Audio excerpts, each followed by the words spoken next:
light pierced the vessel. One cloud was in the sky. I beheld the starry rampant with a million questions why. But if it helps you sleep, you can picture me and the bottom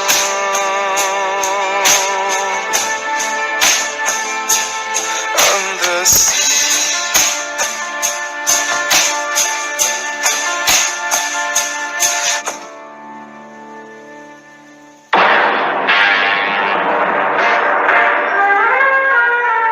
Israel's port city of Eilat, one of the Middle East's hottest spots, following a blockade of the Gulf of Aqaba by the United Arab Republic. 10 years ago, Israel went to war over the same blockade, which cut off oil pipelines to Haifa refineries. Oil tankers and vital shipping arrive at this important city.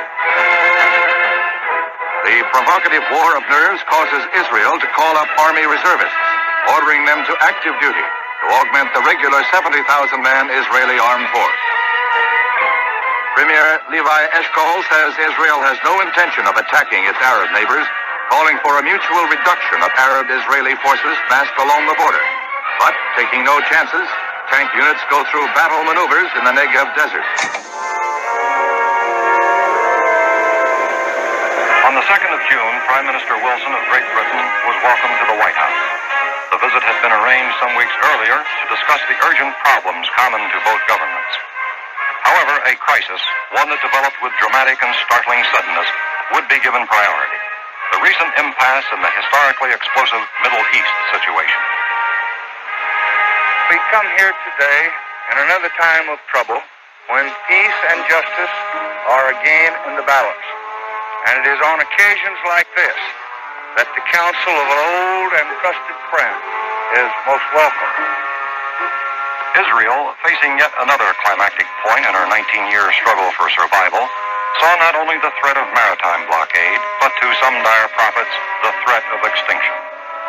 With the United Nations peacekeeping force withdrawn, with all attempts at private negotiations failing, solutions through diplomacy and United Nations intervention seemed increasingly remote.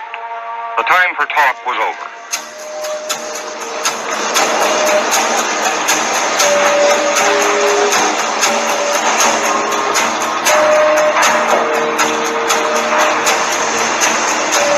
My name's Commander David Lewis.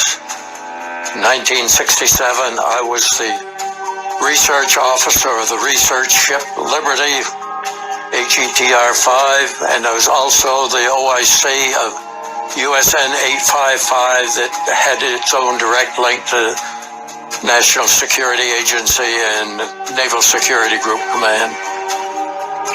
My name is Robert Scarborough. I was a communications technician seaman aboard the USS Liberty. My name is Harold Eugene Six. I was a communications technician, 3rd class, worked in cryptology. I was 21 years old and was born and raised in Wyoming and joined the Navy in California. My name is Donald Wayne Pogler. I grew up in Wamego, Kansas. I live in Westminster, California. I was 21 when I was on the Liberty. My name is Terry L. McFarland. My rank on the USS Liberty was an E4. My rating was a CTR-3 at the time. Well, my name was Ronald Kukal. I was 28 years old when I was aboard the ship. So I was in charge of the T branches. My name is Bryce Lockwood. I am from the southern tier of New York. I was in the United States Marine Corps, signed on temporary duty aboard the USS Liberty. My name is Ernest Gallo. I was a communication technician, maintenance, 2nd class petty officer. My name is Larry Thorne. I'm 21 years old. on board the USS Liberty. I'm from Staples, Minnesota.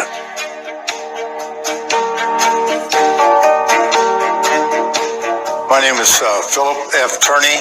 I was a third-class ship fitter aboard the USS Liberty, June 8, 1967.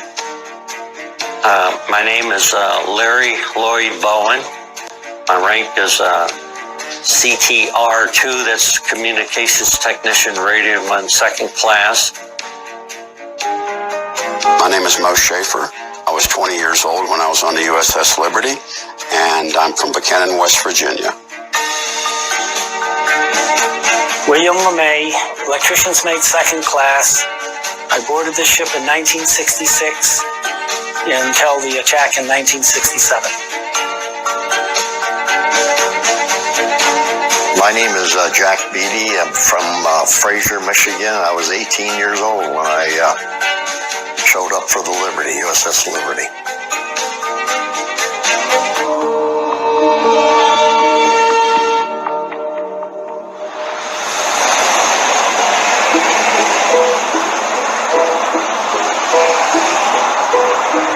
Before the Liberty, I was at Naval Security Group Headquarters, 3801 Nebraska Avenue, Washington. I was a lieutenant, and I was told that I'd have to have my card punched by sea duty if I ever expected to get promoted. The billet on the Liberty was open, and I requested it, and I got it. I thought it was a beautiful new ship. I didn't realize at the time that it was taken out of mothballs and completely rebuilt, but it looked brand new to me. I was the head of the research department in the ship's hierarchy. The XO and the CO are senior to me. I got transferred to the USS Liberty. I went aboard it in 1965. And I thought it was, when I first saw the ship, I said, wow. Everybody told me we mapped the bottom of the ocean. I said, well, all the antennas are going straight up. How could we be mapping the bottom of the ocean? But I was a stupid, dumb kid. And then it took me about a month or two, and I found out, Jesus, why did I believe that? And because it was so secret. Well, virtually everything that we did was either secret or top secret. We were reading other people's mail, basically, and we didn't want them to know that their mail was being read. I'd had no idea what the mission of that ship was. I knew the ship was involved. It was a intelligence collection ship. Looked to me like a cargo ship rather than a major combatant. But I soon learned that at one time it was a Victory Hull class cargo ship that had been converted into a Navy intelligence collection ship. When I joined the Navy, I was told I'd never go to sea, that the CTMs never went to sea. Unbeknownst to the person giving me that advice, in 1964, the Navy commissioned 5 ships for CTs. So when I talked to the dispatcher, all I could think of was Vietnam. So I said, I'll take anything on the Atlantic. And I'm thinking of all these shore stations that I could possibly go to. And I was married. My jaw hit the ground when I got orders to go on board a ship. That was a shock. Believe me, it was a total shock. I went on board the Liberty. Greenhorn, I mean, I didn't know a darn thing about serving on a ship. So I had a lot of learning to do real quick. Orders came down for all the MR guys and everybody on the ship. They were going to go to sea. So I had a friend up in the personnel office. He said, hey, Larry, I got orders for you, and it's on a submarine rescue ship. Well, I kind of looked at that, and I went over and looked at it. It was just the one that had a hand grinder on there. That was all they had for anything for a machinist to do. And I said, well, isn't there anything else besides this piece of crap? He said, I don't know, I'll take a look. Well, I got one ship over in Little Creek, Virginia. It's called the USS Liberty. It's a GTR-5, whatever that is. So I said, okay, go take a look at it. So a buddy of mine took a truck and went over to Little Creek And boy, I said, look at all that. Look at that ship. Boy, that's the Liberty, man. It's got a lot of stuff on it. Look at all those antennas sticking everywhere. And clean. Wow, look at that baby. So we walk up and the guy says, permission to come aboard? And he said, granted. He said, are you a pollywog? And I said, excuse me? He said, never mind. Big deal. Pollywog, what's that? I soon was to find out. When you get on that ship and you go across the equator, everybody has a good time. Except for the pollywogs.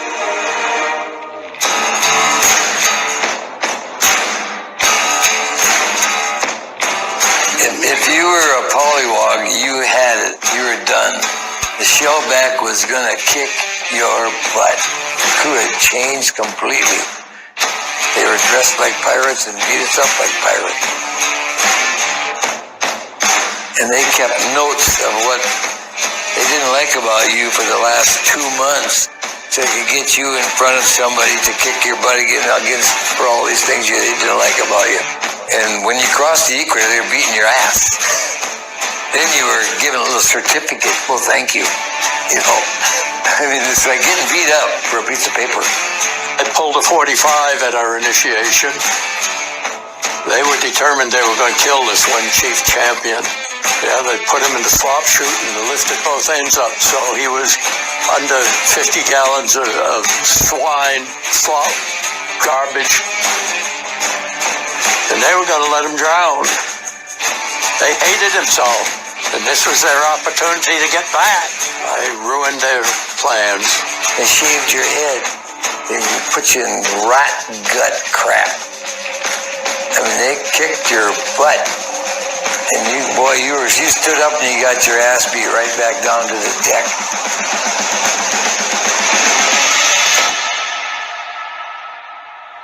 It was 2 different crews aboard the Liberty, the Spooks and Ship's Company, and I was in Ship's Company.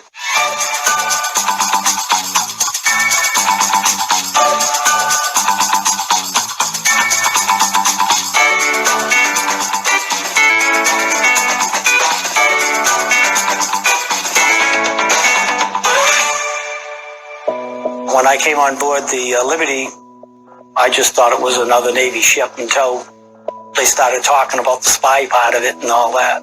We'd start eating and all that, and they'd talk about, oh, look at the CTs over there, the nice treatment they're getting compared to us and all of that stuff. That was always a problem. The ship's company always felt that the CTs were prima donnas and were treated better. I tried to make sure that anything that I was involved in, I had some of both. I know it never disappeared. Phil Turney is always pulling my leg about CTs and the treatment they got, but I didn't treat them any differently. There was an occasional brawl breakout, but nothing major. They were just, they go into the rooms that had combination locks on the doors, and I never was in one of the rooms, and I hardly knew what they did, It was kind of abusive then with kids, because we'd tell them that we have pool tables down in that room you can't get into, and we have a bowling alley down there, we had all these things down there, so that's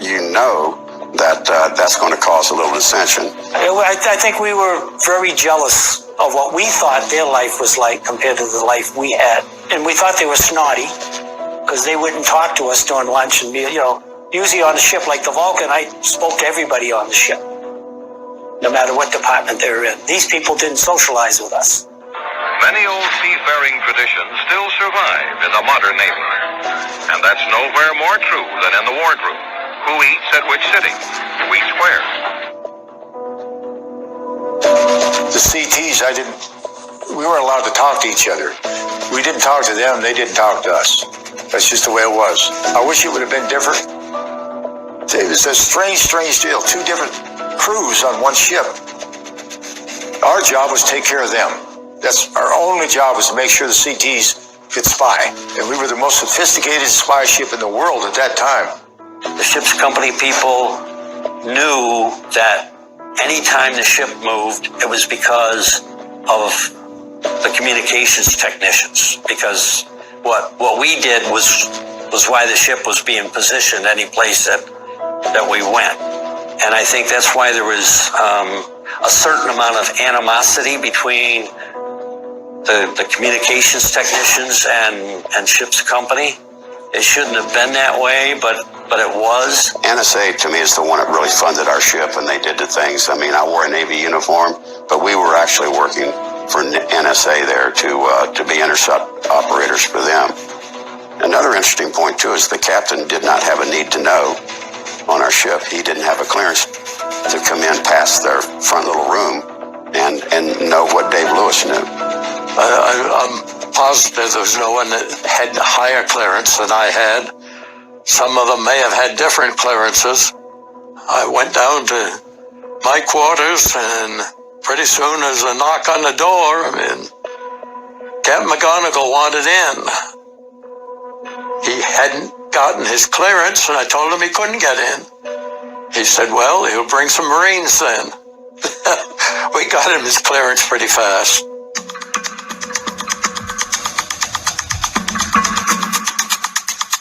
We set out early May 1967. We started out on our African cruise, and our first port of call was Abidjan, Ivory Coast. Typically, our cruises were about 3 months to 4 months in length, and then we'd come back in port for a month.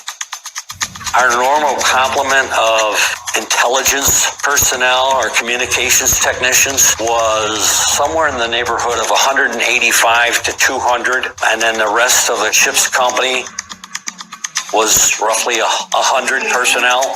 Well, our assignment was basically find out what is happening politically on the west coast of Africa. We were supposed to look and see if there had been any governments overthrown, any Russians involved, Cubans involved, anything of that nature. No Israeli or British Commonwealth link was ever assigned as a target.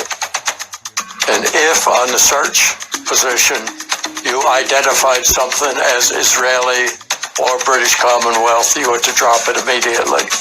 We had a huge basket on the back of the ship called Trescom. And Trescom is a very sophisticated piece of equipment. Based on the moon's position, we could beam information, obviously high intelligence information, back to NSA. Yeah, the system was it operated at 3 gigahertz at 10 kW. It was like Buck Rogers. What can I tell you? It was very exciting to be a part of that. Satellites in orbit, a ground network consisting of 4 tracking stations, 2 injection stations, and communications, operations, and computer centers, and navigation sets aboard units of the fleet. We were a very slow ship. We cruised up and down the coast of Africa to copy anything we could get. So you went slow so that if something became interesting to copy, that you'd stay in the area and copy it. Well, I was in charge of the T branches.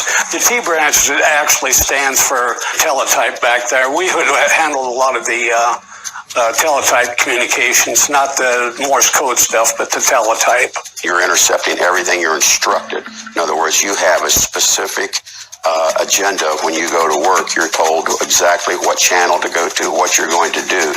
Now, as a code copier, I can't read what I'm copying. Yeah, we had senior guys on the ship that would take their crack at trying to decipher what it was, and then we had guys who then sent our data directly to NSA, and the NSA guys would try to decode it. Other teletypes on the encrypted Orestes net scatter out messages between ships in the task force.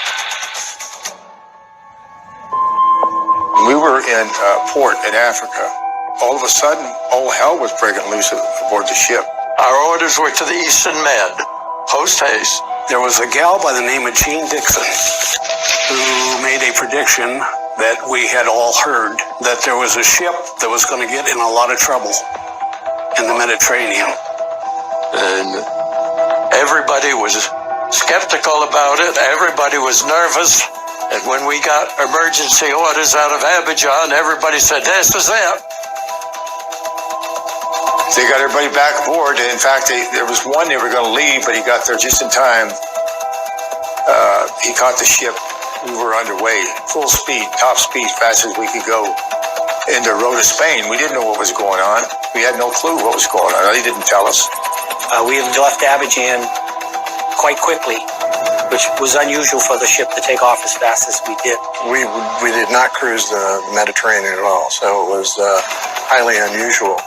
It was very unusual for us to be diverted to, Rota, Spain, to pick up additional supplies and personnel. We didn't know we were going into a thing called the 6-Day War because we didn't have news channels or any of those things to let us know. So we didn't even realize the 6-Day War was going on. Reveille, reveille. All hands heave to and trace up. The smoking lamp is lit in all authorized spaces. Now reveille. The tenseness was immense because nobody knew what was going on. We can't tell you where we're going. Tell your families we don't know. We don't know when you'll hear from us or whatever. So think about that for kids on there of not knowing, even the officers on the ship not knowing. So you go to them and ask what's going on, and they can't tell you. So, and then we picked up, I think 5 or 6 people there, and from NSA, we picked up a couple of Marines. We picked up a couple civilians there that were linguists. So we knew something very interesting was going on to bring them on board. If you get a reassignment in the middle of, a transit, you also have to pick up new collection information when you get to a place like Rota. So I suspect when we got over there, we probably brought in new classified information that gave us target information as well. The Liberty picked up a total of 6 linguists at Rota, Spain on the morning of June the 1st of 1967. There were 3 Arabic linguists from the National Security Agency. They were civilians. There were 2 Arabic linguists from 2nd Radio Company in Camp Lejeune, North Carolina. And I was the 6th. I was a Russian language specialist. And it was a part of the mission of the USS Liberty is the impending 6 Days of War of 1967 to make sure that whatever foreign powers were involved, that there was a record of what they were doing. And that was the purpose of myself. And there were 2 other Russian linguists also assigned to the Liberty. We were given orders to go to an area off the coast of the Sinai. And as soon as we got it, added to the mystery of what was going on, as soon as we got into the Mediterranean, we picked up a Soviet destroyer that shadowed us. And they just were always there. Every day, every night, you look back, and there was a Soviet destroyer following us. It was our shadow. I thought, boy, this is not a good place to be going. And Captain McGonigal had been running general quarters drills every other day. Once he realized we were going into the Med, Captain McGonigal had asked Admiral Martin for a destroyer escort, and he was denied. Martin came back and said, you're not a warship, you're not a likely target, you don't need an escort. I can't imagine, unless it was because of malice aforethought, that the COM 6 Fleet didn't automatically provide us an escort. Since they hadn't provided an escort, I requested one and was turned down. 4 40mm machine guns and our 6 M1s, we couldn't do anything to defend ourselves if anyone wanted to attack. So it's rather disconcerting to go in the middle of a war with no ability to protect yourself. We were going where no one had ever gone before. We were dealing with volatile military on both sides, and we were going in the middle of it.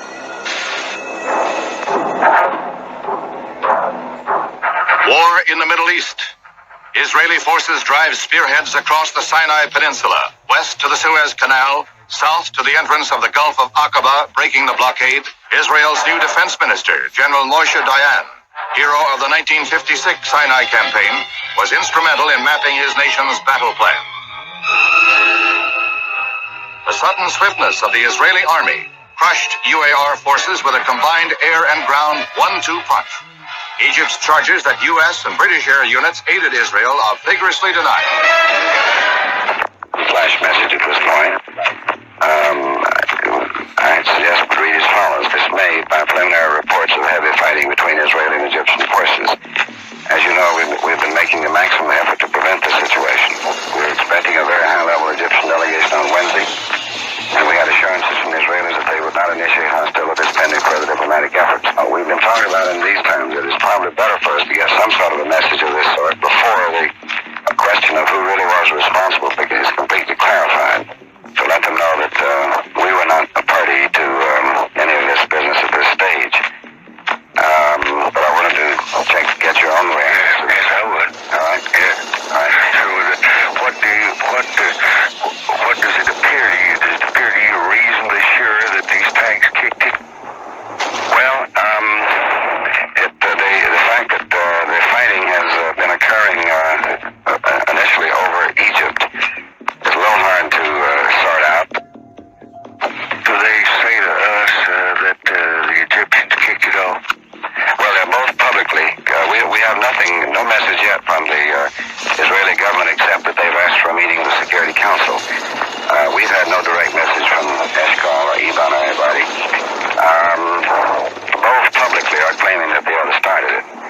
But the Israeli claim that a big tank column was moving toward Israel and that they went out to meet it. Again, looks just a little thin on the surface. My guess is Israel has kicked this off. Sure. All right, yeah, thank you.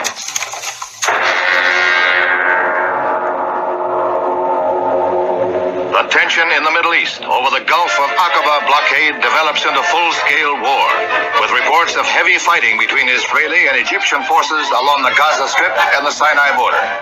Earlier, the U.S. aircraft carrier Intrepid steamed through the Suez Canal, although no American units are alerted.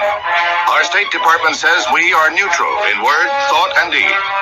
Israeli Chief of Staff General Yitzhak Rabin visits and inspects troops in the Negev Desert near the Egyptian border. A UN ceasefire request is supported by the U.S., while Russia accuses America and Britain of encouraging Israel to attack.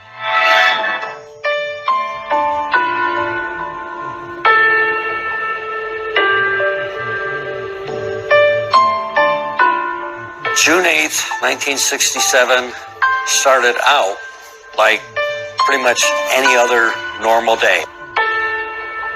It was, it was such a beautiful day. It just was gorgeous. I don't remember it being hot. I don't remember it being cool. It just seemed like the perfect day. Blue skies. Well, we pulled into the Sinai Peninsula area. I mean, it's, you can see things going off. You can see where bombs have gone off. You can see smoke and so forth. I can tell you, we never felt threatened by anything. The day started in a routine manner, just like it always does. The reveille, you're up, you shower, you shave, you go to breakfast, you go to work. As we got closer to the Eastern Mediterranean, the skipper came on and said that we were entering into a hostile area. We went into what was called a wartime cruising condition for the ship. I guess we realized there was something heating up in the Middle East. We knew that the Israelis had complete air superiority. We also knew that the Israelis had taken the Sinai. So really, our mission was redundant. We were in the area that we were told to be in. The Israelis had control over it.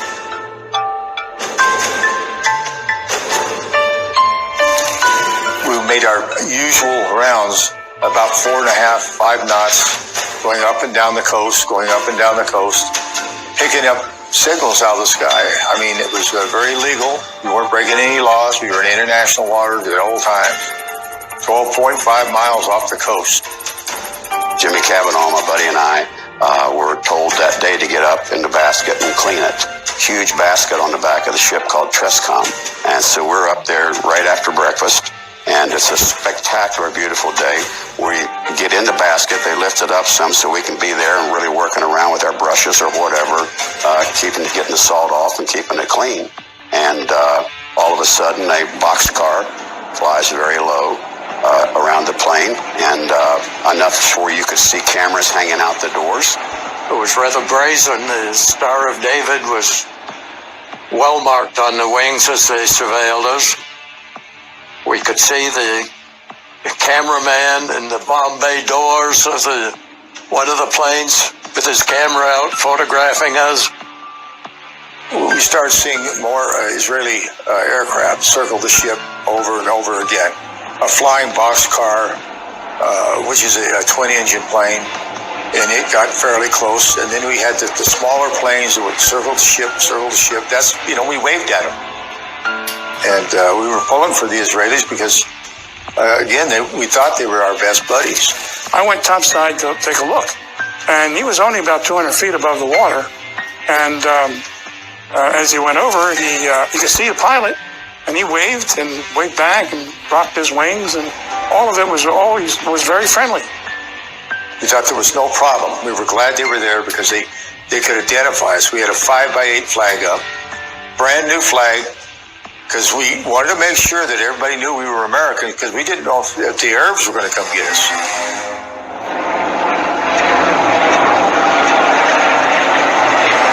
At least a half a dozen times, Petty Officer Rowley was called to the bridge with his camera to take photographs of these aircraft that were coming over.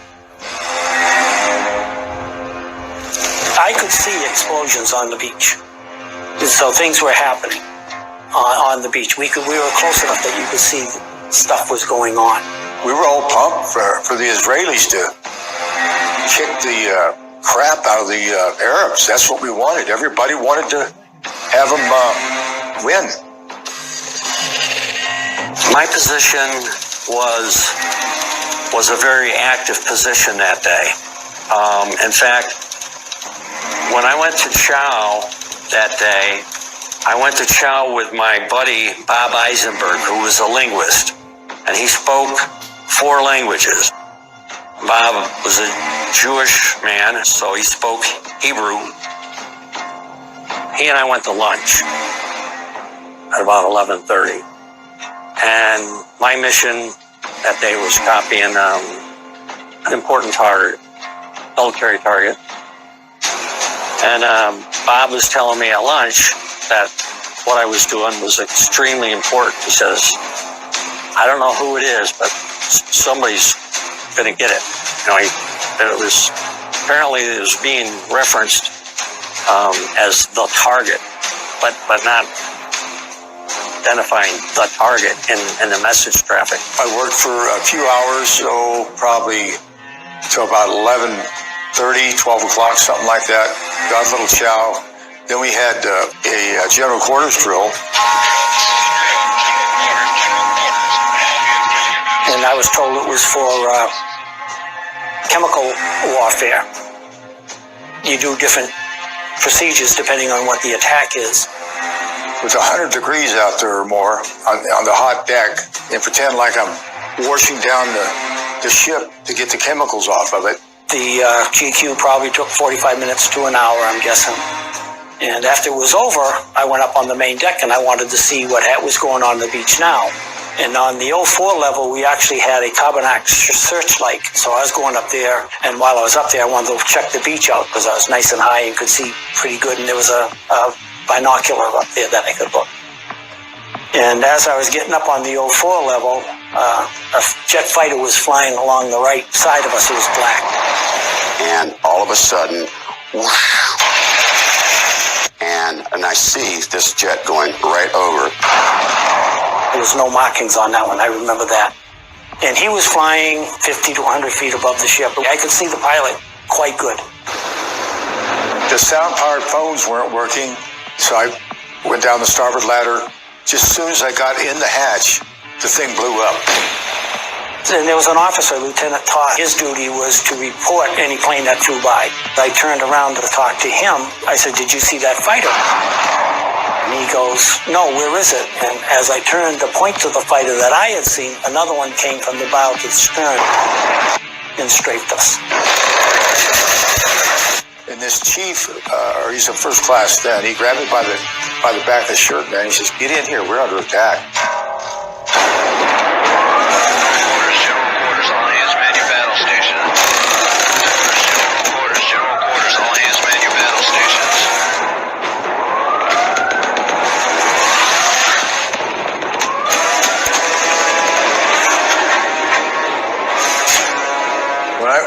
When I first heard that, and the rockets hitting, it sounded like someone dragging an anchor chain across the deck. I mean, dragging it fast. And all kinds of stuff. And I got covered with shrapnel. The fear was intense because the first thing you knew is how do we defend ourselves? You've got to be scared. They're trying to kill you. Who wants to die at 21 years old? And there was kids on there that was 17 and 18. I mean, I didn't know exactly how to handle it.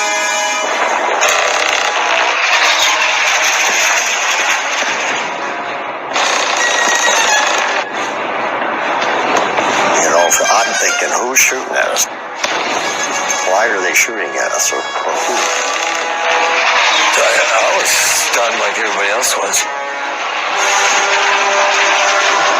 We were under attack from who? From what? You know, it was, I guess time kind of stopped.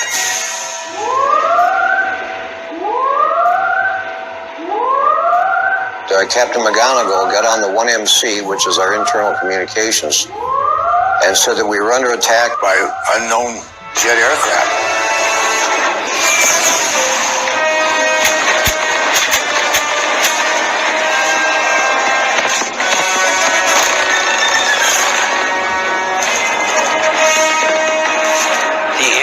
That was doing the attacking were blackened aircraft. There were no markings on the aircraft at all. They shot all of our fire hoses up so we couldn't get water to put the fires out. Anybody that showed up on deck was hit. Our postman named Spicer, he takes a direct missile. Look at these guys. I mean, God, there was guys that were mutilated. I remember seeing 50 caliber shells and tracer bullets coming through the skin of the ship. The original attacking aircraft were French Mirage, and then they sent a couple of Mystère, and they dropped the napalm canisters. The outside of the ship, the superstructure, was on fire.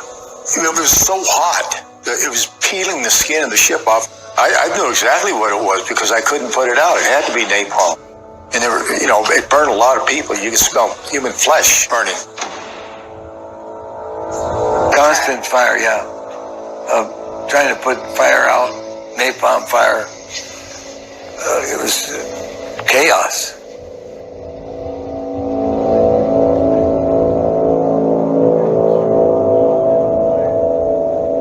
First strafing run, they took out 5 of our 6 HF antennas. They took out the Triscom.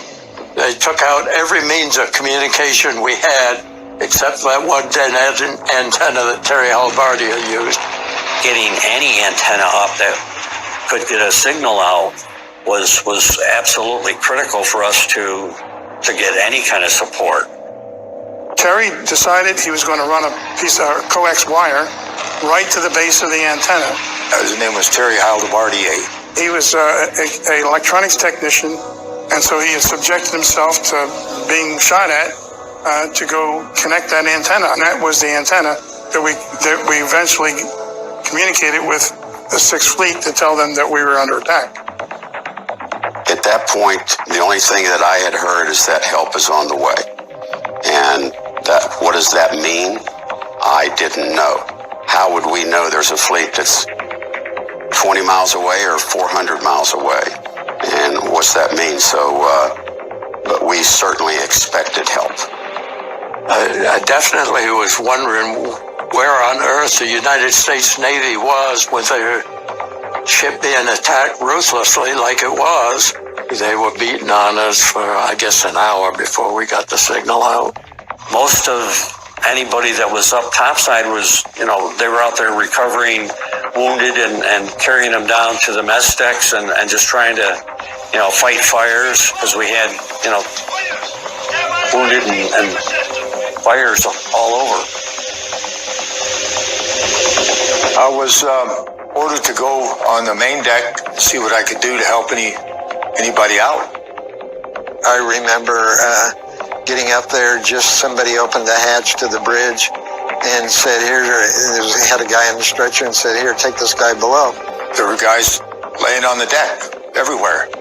You pulled them in, threw them inside the hatches or whatever, and the guys that were in the starboard gun mount I just left 5 minutes ago were blown to bits.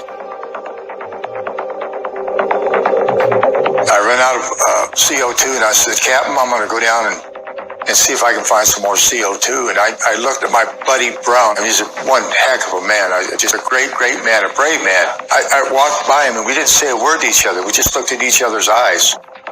I went down, it wasn't 2 minutes. I came back up and my buddy Francis Brown lay dead on the deck with the back of his head blown up and his face swelled up, these eyeballs were that big around. When the attack first happened, when I got shot the first time, my left leg had been shattered, the knee. I couldn't stand anymore, so I fell on the deck. And as I'm coming around the corner, this shipmate goes, hey, are you hurt? Timmerman, I think, was the shipmate's name. They looked up at him and I says, no, I like crawling on the deck. We both laughed. I just can't believe that we actually laughed. And then he turned me over and threw a tourniquet on my leg. And as we're coming around the corner, the corpsman came by and said, take the tourniquet off his leg. We don't want him to lose his leg. And they put me on the deck. And as he's taking the tourniquet off my leg, there's a massive explosion right above us.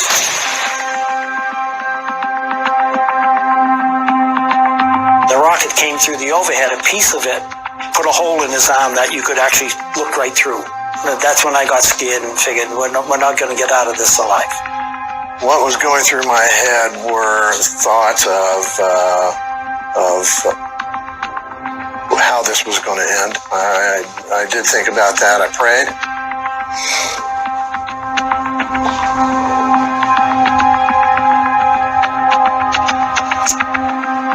I said the Lord's Prayer.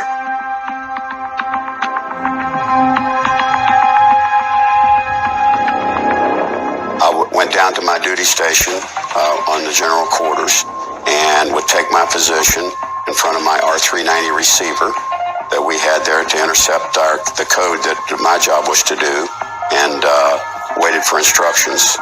I don't know there's a napalm on top. I don't know that what's going on. I can't see anything. I was visual to begin with, but once down there, you're in your tomb, so to speak, if that's the case, which became a tomb. The Israelis were using rockets and 40mm cannon fire. Every time one of those shells would strike the ship, it was like you were on the inside of a large steel cylinder with someone beating on it with a sledgehammer. Just the whole ship would ring.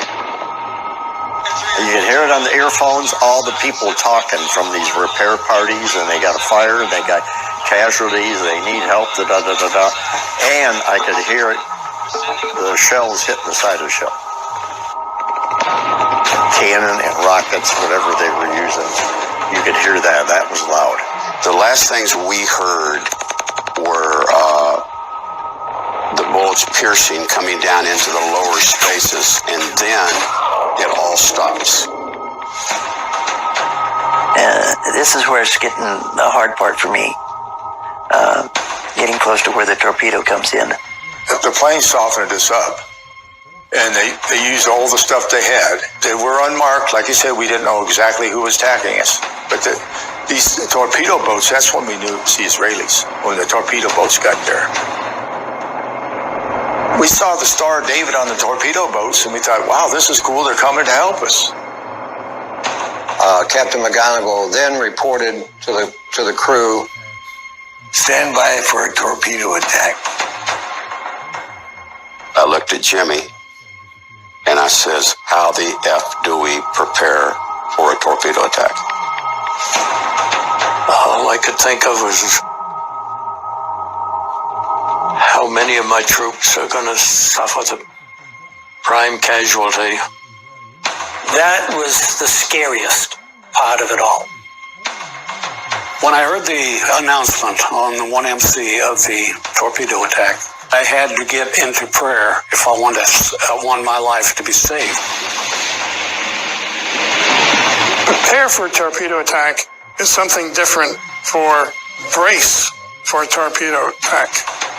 And that, when you hear brace, we knew it was about to happen. There's no way out of this room, and it's going to hit on this side of the ship. We're all going to die. To be honest, I thought we were dead. I was praying, this is it. I mean, when your time's up, your time's up. When I shut down from prayer, I went to my desk, and a voice that I don't know if anybody else heard said, get down and get down now. I don't even know where it came from. Maybe it was 10 seconds, but it seemed like 10 minutes. I mean, this was it. It's all over, no more. Yeah, we're all petrified. I mean, I'm a kid, I'm 21. I thought life was over. First thought that came through my mind, I said, well, Lord, I guess I'm coming home. Every second was an hour. I was down on the deck, and I heard a thump.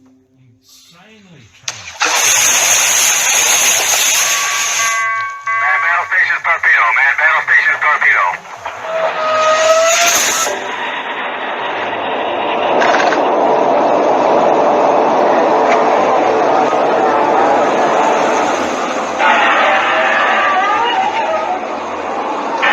And when that torpedo hit, it took the whole ship out of the water. Just took it apart, that slammed it back down. You could hear the ship crying, and the metal just creaking and crying, and I thought we were going to get blown apart. The ship started listing real bad to the starboard side, then it just stopped.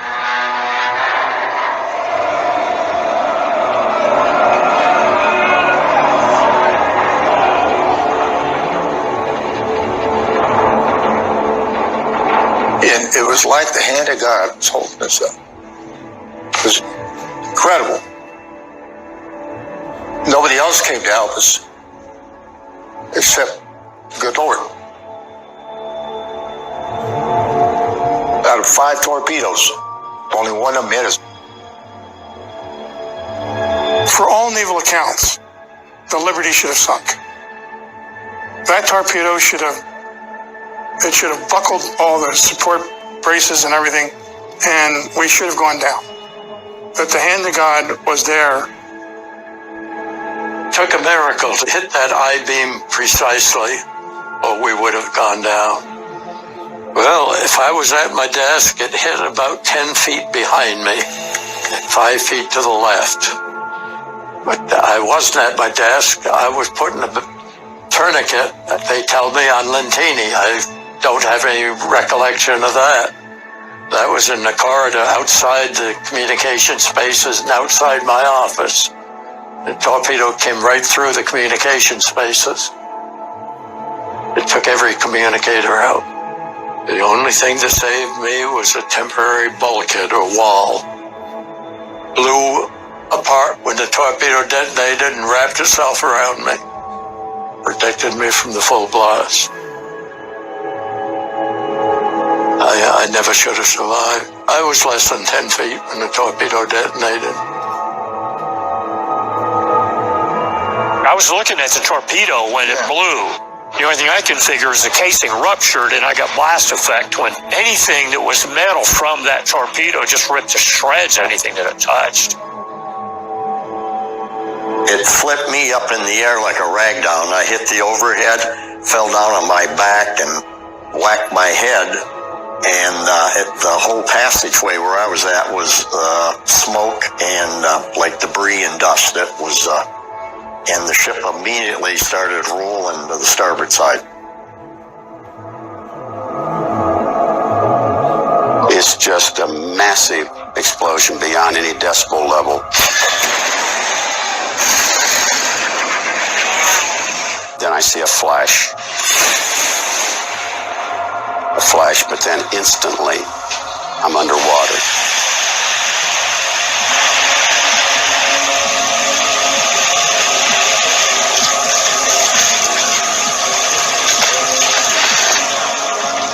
I probably was at the most 15 feet from where the torpedo came in. Of the 34 killed, 25 of my shipmates died in that room. Well, out of that room, I was the only one that survived.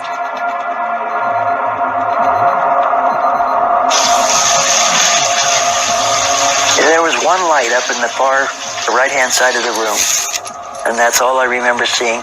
And the water was already there when I came to. I mean, the room was already full. I only remember waking up, and I probably wasn't out very long, or I'd have drowned. Water and oil lapping my face. And then realizing that I got a bunch of equipment on top of me, and I got water, and I could see light through the side of the ship, and I knew there was a hole there, big hole. I was thrown up into the overhead. I kind of became conscious on the ground. And after I laid there, I started to hear water. And so I just started thrashing around so I could finally get undone from the metal that I was trapped in. And by that time, the water was rising very fast. And almost by that time, we were treading water, and swam to the end of the passageway and hung onto a pipe in the overhead. You know, there were probably 65 or 70 people down there at the time. The scuttle was locked down, and I could hear somebody banging with a wrench. So we're gathered, pounding on the scuttle and pounding on the hatch to get the attention of anybody walking in the passageway above us. Every time a wave would come in, we'd hold our nose, hold our breath, wait for the wave to go out, catch some air, and we kept repeating that. But we really thought that we were obviously going to drown. And I had about 18 inches of breathing space left, and so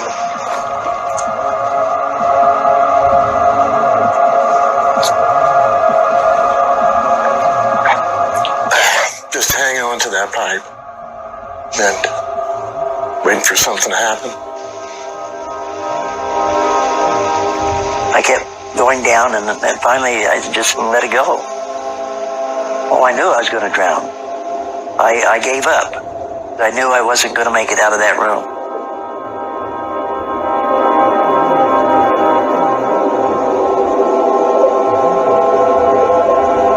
It seems like I was there forever until Bryce found me. He said he saw me floating by and grabbed me, and I didn't know why I was alive. I didn't know that somebody had pulled me out. I just know that I was out and in that first aid room. Larry Bowen was one of several guys that opened the hatch and saw us like squirrels looking up and started plucking us out of the water. And I remember Larry Bowen shoving a life vest in my hand to go topside, which I did. I went topside. One of the officers was making the decision to close the hatch and make the ship watertight. They were still in there, yeah. They were beating on the top of the hatch. They closed it, and I opened it up, and here come 2 or 3 more guys. And the only thing I remember is thinking, my God, I'm glad I'm not him, and have to wonder whether anybody's left alive back down there. Filipino kid, I knew him pretty good, and he says, I don't know how to swim. I said, neither do I. Here's my life jacket. Don't go too far away. He said, okay.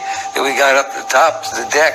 The motor torpedo boats got up the ship over and over and over again. Some of the munitions were armor piercing, and some of them were 50 caliber armor piercing. There's a circle and circle and shot. They shot at our firefighters, which was me. Our stretcher bearers trying to get people out into safety. All they wanted to do was kill, and they did. I came out of my station, which is right out in front of my life raft station. I let the life raft out, and it kind of floated. And all of a sudden, they started shooting it. But after they shot them, it just like, it went straight down. Then I let the other life raft go. And they did the same thing then. Those torpedo boats had fired up and machine gunned those life rafts, severed the line to one of them that was still inflated, came in and picked up that life raft and carried it off. They kept continually strafing the ship. Anybody that was topside was fair game. I go topside, okay, and then I see the carnage. You see everything. I see my buddy Birdman, we called him, sitting over there, laying against the bulkhead with his head split open and shot and laying over there. And so first reaction is go try to take care of them and see what you can do to help. I remember the captain saying, stand by for torpedo attack, starboard side. And I came to on one of the dining room tables that they'd converted to beds next to Lieutenant Commander Armstrong, our XO, who was in the process of dying. I was ordered to go help Doc Kiefer. He was one doctor and there was 2 medics aboard the ship. And I assisted in operations. I held a battle lantern. It's a big light. This one fella, his name was Blanchard. He was hit, and he was hit bad. And he said, would you please take my socks off? My feet are hot. So he took his socks off and tried to rub his feet and stuff like that, get him a little circulation. And he says, you think I'm going to die? And I looked at him and I said, yeah, I think you are.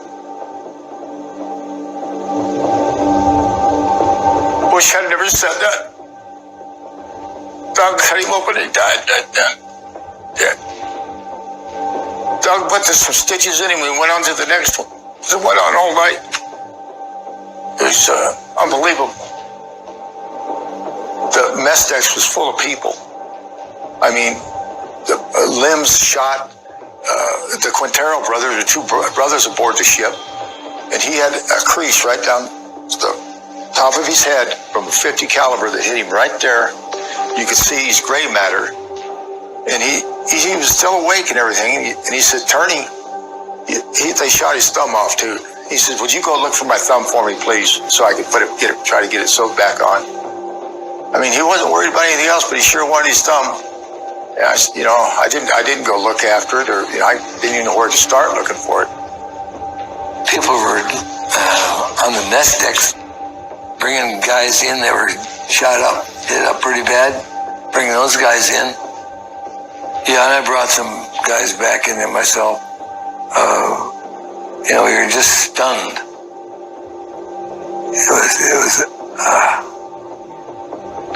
I remember seeing Spicer up there. Man, he was just cut to ribbons. All of our mess tables were now beds. I, along with Ernie Gallo, helped our 3rd class corpsman try to save the life of our postal clerk, John Spiker. Spiker was outside fighting a napalm fire, and our shrapnel just ripped up his whole left side. The medic was working on him.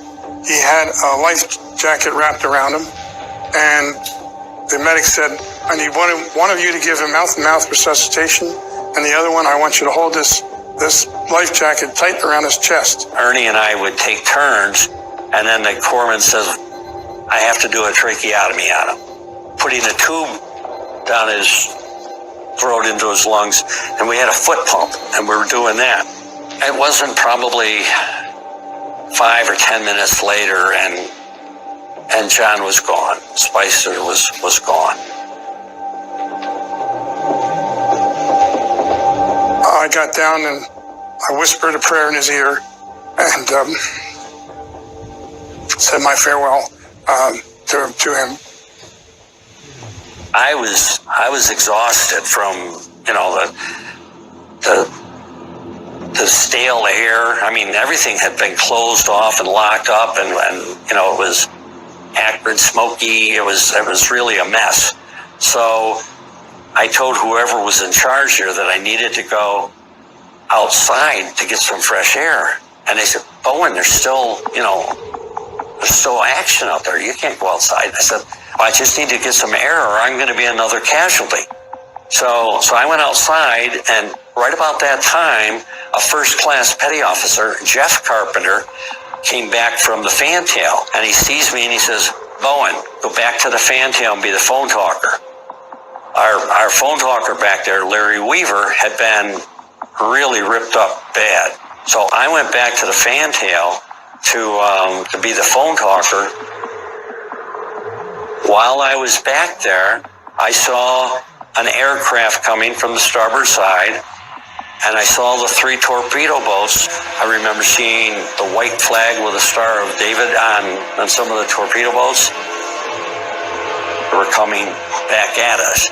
In my mind, I'm thinking, Larry, if you jump over the side now, how far can you get? If they were coming back in for a second torpedo attack, we're definitely gone. We thought the attack was over. Here come the commandos in the helicopter. The next thing we hear is prepare to repel boarders. I saw Israeli Marines on board these helicopters, armed to the teeth, ready to come aboard the ship. There was an officer with us. His name was Lieutenant Bennett. And I said to him, we need to get in the small arms locker. And he said, no, we better wait for the captain to give us further orders. And I thought to myself, you dummy, how are we supposed to fight off repel boarders without small arms? Phil Turney was trying to get into that small arms locker when he got that word, and they didn't have the key. We had nothing to fight with but our wits and our will to live, and that's all we had. And they were doing everything they could to break open that locker, and they couldn't. The key was with the gunner's mate, and who was killed on one of those 50 caliber machine guns. Well, this may sound a little bit crazy, but for some reason, I knew I wasn't going to die that day. No way.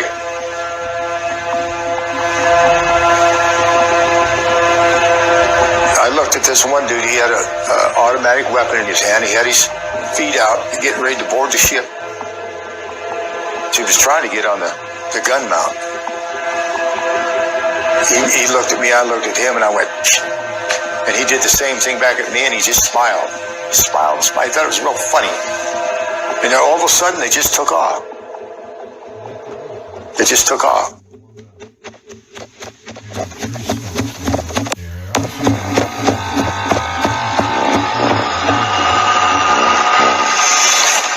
If my troops had known the President of the United States was attempting to kill all of them, it might have been the first mutiny the Navy ever saw.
hard to fall asleep.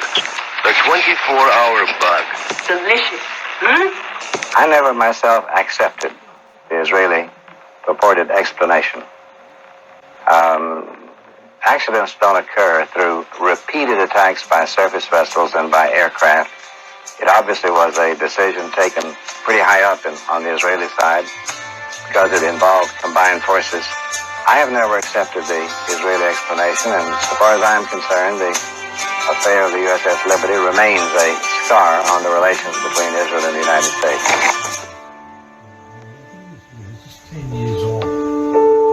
They said they made a mistake. It was an accidental shooting, and our government has accepted that and never really put hard blame on them. And so it was always written off as an accident. The reality of what happened is it was not a mistake, and they wanted to sink us, and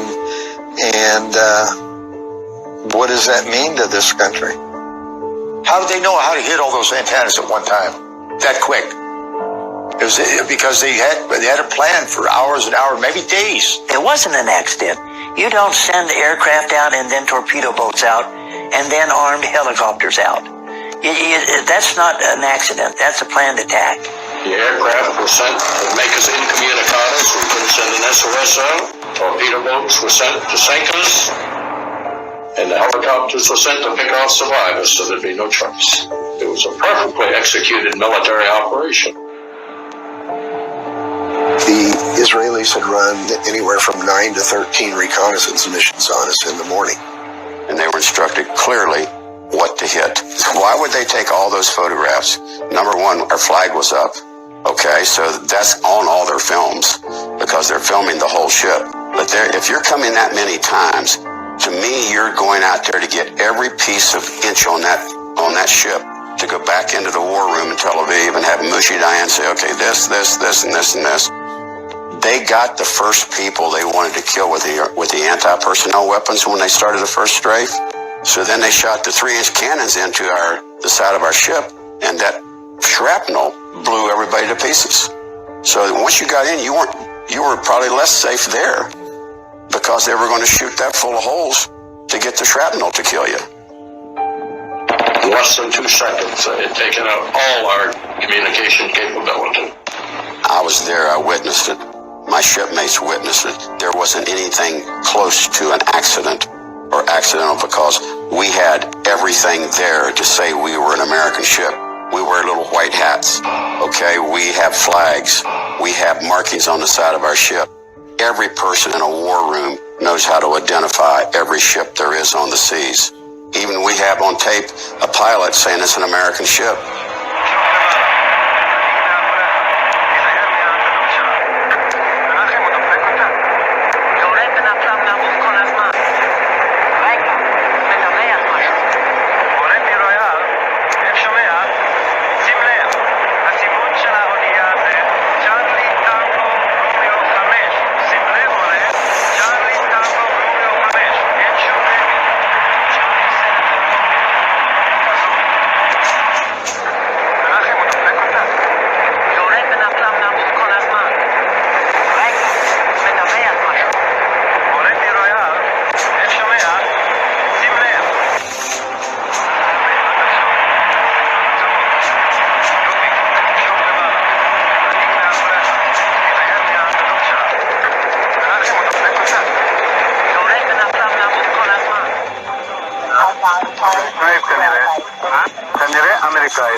Around 12 o'clock, I decided to order 3 MTBs, motor torpedo boats, from the port of Ashdod.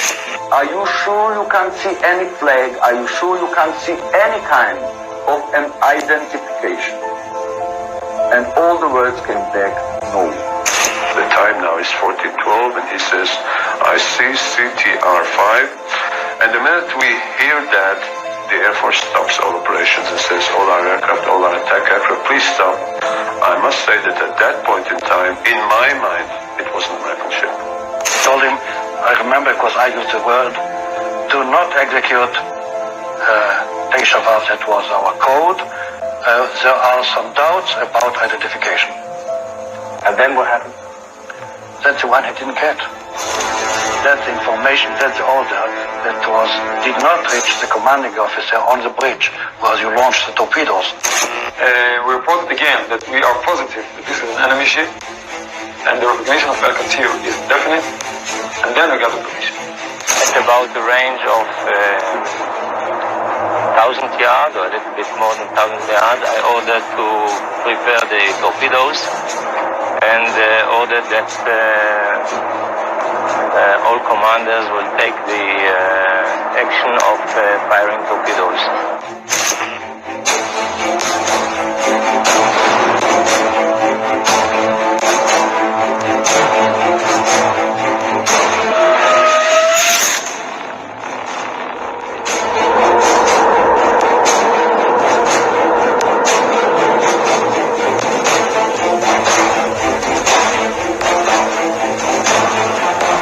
The objective of the attack on the Liberty on June 8, 1967 was to sink the ship, kill all survivors, blame it on the Egyptians, so President Johnson could enter the war with Israel against Egypt. That's the way it looks to me. So whatever we have now, we have is to the United States of America. We don't have anything now between us and the earth which is not through the United States of America, not through Washington. The way to Cairo, the way to Damascus, the way to Amman is through Washington now. We wondered why nobody came to the ship, whether it was a plane or anything, but nothing. So we sat dead in the water, 100% abandoned by our country. Definitely was wondering where on earth the United States Navy was with their ship being attacked ruthlessly like it was.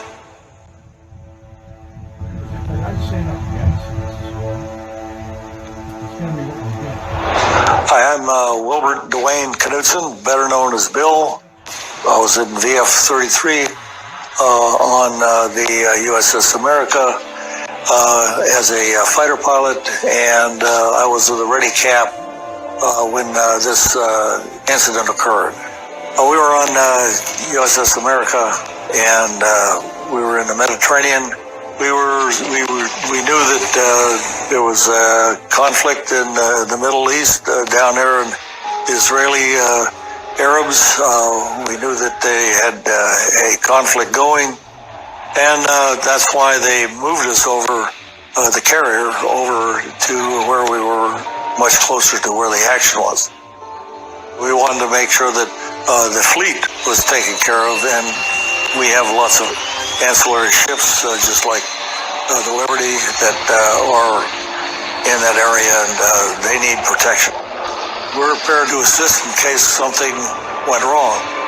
The Israelis were extremely intelligent people, and when they went out to silence Rockstar, they knew exactly what they were doing, and they had the weapons that went after the antennas. That was the first thing they did.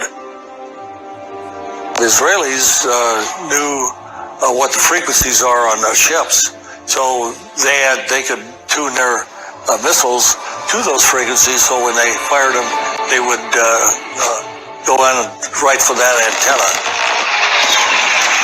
They were jamming both our distress frequencies and our tactical frequencies. The tactical frequencies is all right, but the international distress frequencies is a violation of international law to jam them, and the Israelis were jamming them. They took out 5 of our 6 HF antennas. They took out the Triscom. They took out every means of communication we had. Once they hit all of our transmitting antennas, our communications, capabilities would have been pretty much negative, which is why getting any antenna up that could get a signal out was absolutely critical for us to get any kind of support. We were actively trying to get a signal out, but couldn't get it through the jamming. There's no question about the fact that the jamming of the Liberty frequencies was deliberate. Israel was jamming every U.S. and NATO frequency, including the SOS, the emergency frequencies, which is a war crime in itself. You'd have to know what frequencies we were going to come up on. To know that, you'd have to know that we were an American ship. The radioman realized that every time the jets were attacking in the attack mode, that's when the jamming stopped. And that's how we got the Mayday out. They knew they were doing it because every time they launched rockets, they had to cut it off. And it was fortuitous that I had one sailor that knew one antenna was operative and one transmitter, and we got the SOS out. Otherwise, I wouldn't be here talking to you today. So that on the first pass, they knocked out our ability to call for help. The one remaining antenna, which I had shut down because it had some problems in the tuner, is probably why it didn't get hit. I had to jury-rig a coaxial cable directly from the transmitter to the antenna. My RMs, not knowing any better during the strafing runs, were stringing long wires so that we could get an SOS out. And thanks to them, the ones that survived, we did get an SOS out to the USS America. All of this took probably 20-25 minutes for me to make these repairs and jury-rig that antenna out on deck while the strafing was going on. Terry Halbardia got that one hookup. He got hit 3 times carrying a coax cable across the deck to hook it up. Well, I was in the radio room when that distress frequency went out. Firefox, this is Rockstar, under attack by unidentified surface naval air units. Joseph Tully, who was skipper of the USS Saratoga, came to our 25th anniversary reunion in Rapid City, South Dakota. Captain Tully said, he was a rather short, gravelly-voiced individual. He says, I had launch ready at that time, 12 aircraft, conventionally armed, and I immediately launched. And to my surprise, the Americans did not launch.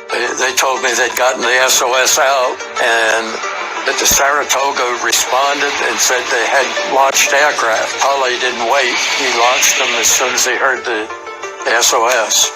At the same time,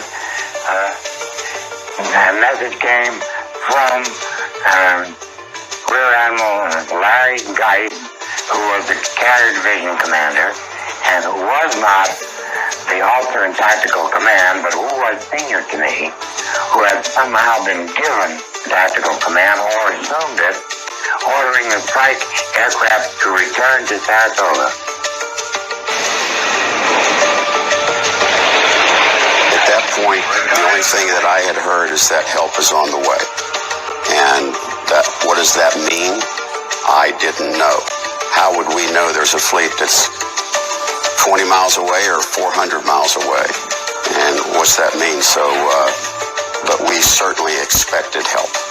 We were doing a nuclear loading exercise, which all the attack aircraft that carried nuclear weapons, they brought the weapons up and loaded them aboard to mate them with them, make sure that all the wiring was okay, and then took the weapons off and put them back down below.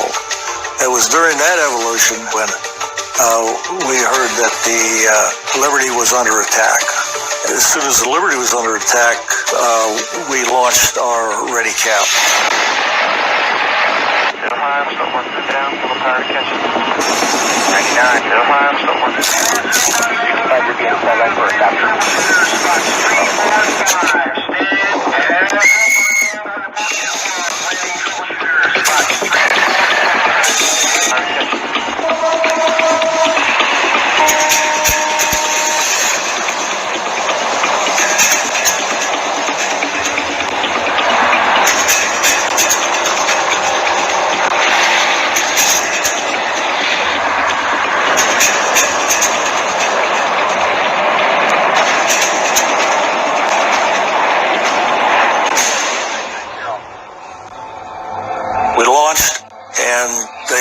gave us a vector to the ship. First thing we did when we got off, go ahead and check all the weapon systems. Our radar was working. We tuned the missiles, make sure that they were all ready, and all I had to do was hit the on switch and you could fire them. So we wanted to make sure that we were ready for whatever we might come up against. As we started out, we continually said, okay, what is the threat? Where is the ship? Who are we going against? What does the enemy look like? Are we going against 10 MiGs, or is this just a one aircraft that's in the wrong place? We didn't feel that there'd be any Israelis there because they're on our side, so we didn't feel that we'd be up against them. So we were looking at the Egyptians and the Russians. So those are the two countries that had aircraft that we would be up against fighting.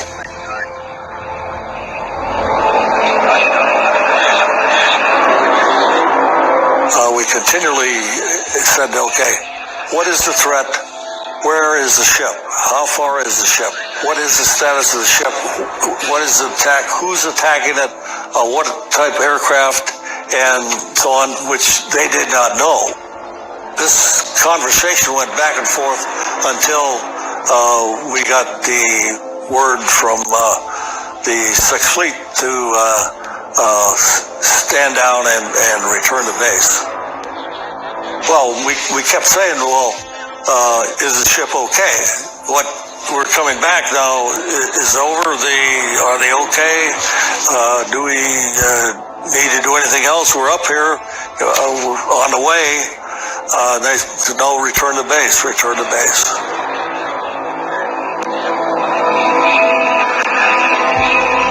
We were very discouraged, that what is going on? What levels of government are in cahoots with somebody else? So just remember the words we had, help is on the way. And we are all sinister. When is it coming? Who's coming? What's going to happen? We couldn't understand why hour after hour went by and we never had a flyover and nobody came by. It looks like the things were arranged in such a way that, yes, the USS Liberty would be left alone to encounter whatever happened. For some reason, they wanted 294 Americans dead.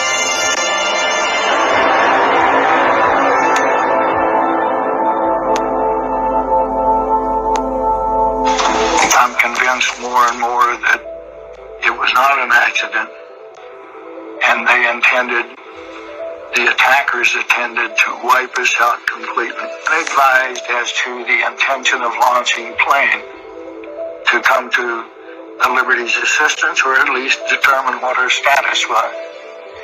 No plane reached the vicinity of the Liberty at the time of the attack, or any time later for over 17 hours.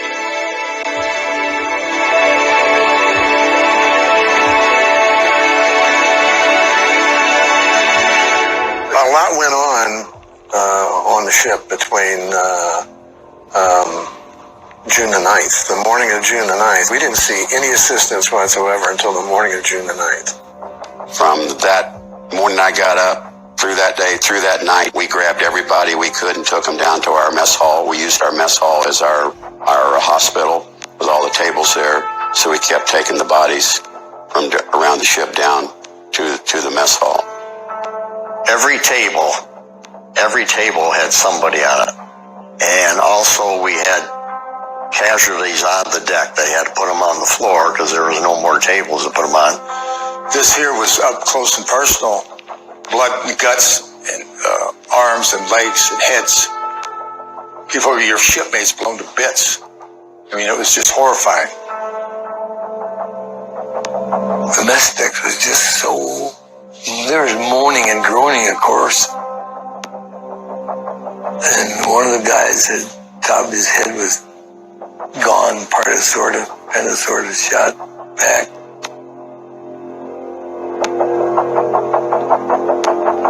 You wondered why?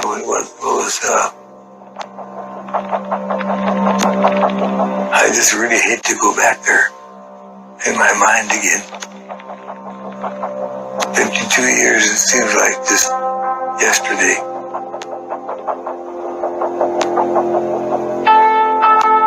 I was ordered to go help Doc Kiefer. He was one doctor and there's 2 medics aboard the ship. The care of these people was done by myself with the assistance of 2 corpsmen. The corpsmen did many things of minor surgery, and I just had so much to do keeping people together, keeping their limbs attached to their body. One of the men here, Tom Riley, I remember that he had a almost surgically precise wound of his head. You could look through a portion of his scalp, and if you pulled the hair back, you could see his brain with skull and coverings moved away underneath that. I remember seeing Dr. Kiefer coming on the floor and saying, he's okay, we got to get him. We got to get Schaefer, you go over there and make sure you put a spoon in his mouth and suck out so he won't suffocate. That was terrible down there. Doc Kiefer grabbed me and told me to lay down, and he stuck a needle in my arm and ran a tube to a guy he was going to operate on and did sort of a live blood transfusion. All I remember is him opening the guy up and saying, his kidneys are all shot out, there's nothing I can do for him, and he sewed him up and went back on to another. Well, I was coated with a 30-year supply of burnt Navy paint. Covered virtually every square inch of my body. It took out. They told me that one eardrum was completely burnt out and the other was 85% blown out. So surreal. It was just like it wasn't there. It was. I mean, you've seen the guys on the mess tables, you know, dying, and it was something you saw in the movies. It wasn't something that you lived. It was something that you saw in the movies. It wasn't something that was supposed to happen to you. There was guys screaming and moaning and groaning. You never forget that. You ever hear of a guy holler for Jesus? I never heard that before. Another guy was screaming for his mother. That was another. I never heard that before. So as an 18-year-old, it was pretty harrowing. I found out later that the doctor was wounded. I didn't even know that he was wounded, but he had gotten shrapnel in his stomach when he was actually operating on someone in sick bay. And so they had to move down to the mess decks, and he completed the operation there. I had 15 to 20 pieces of shrapnel in my abdomen. He had his life raft tied around his gut to keep his guts in. Both of his knees were shot. And this man stood on those legs for hours and hours and hours and hours, tending to people. Yeah, I think somebody said, "Hey, Doc, what are you wearing that life jacket for? You're scaring people." He said, I got to hold my insides in. Captain McGonigal thought he shouldn't be wearing his life jacket, and didn't find out until years later that he had the life jacket on because he'd been wounded. So at our banquet in '95 in the reunion in San Diego, you know, Captain McGonigal apologized to Doc Kiefer, which I thought was very big of Captain McGonigal too. As it turns out, 294 total people on a ship, and you have 34 dead and 170 some wounded. He should have had the highest honor you could have for what he did, because he could have saved 100 lives. If anybody deserves the Medal of Honor, he did, along with my boss, George Golden. April 29th, 1945, I lost another ship and I spent 10 hours swimming in the water off of Japan. And so that's why I'm a Christian. Because I know that the Lord has been with me through everything that I've done. And a lot of these young fellows here, not knowing what I was doing when I was walking in the passageways that night when that ship was shot up, it was praying for them. But I knew that the Lord was also on that ship.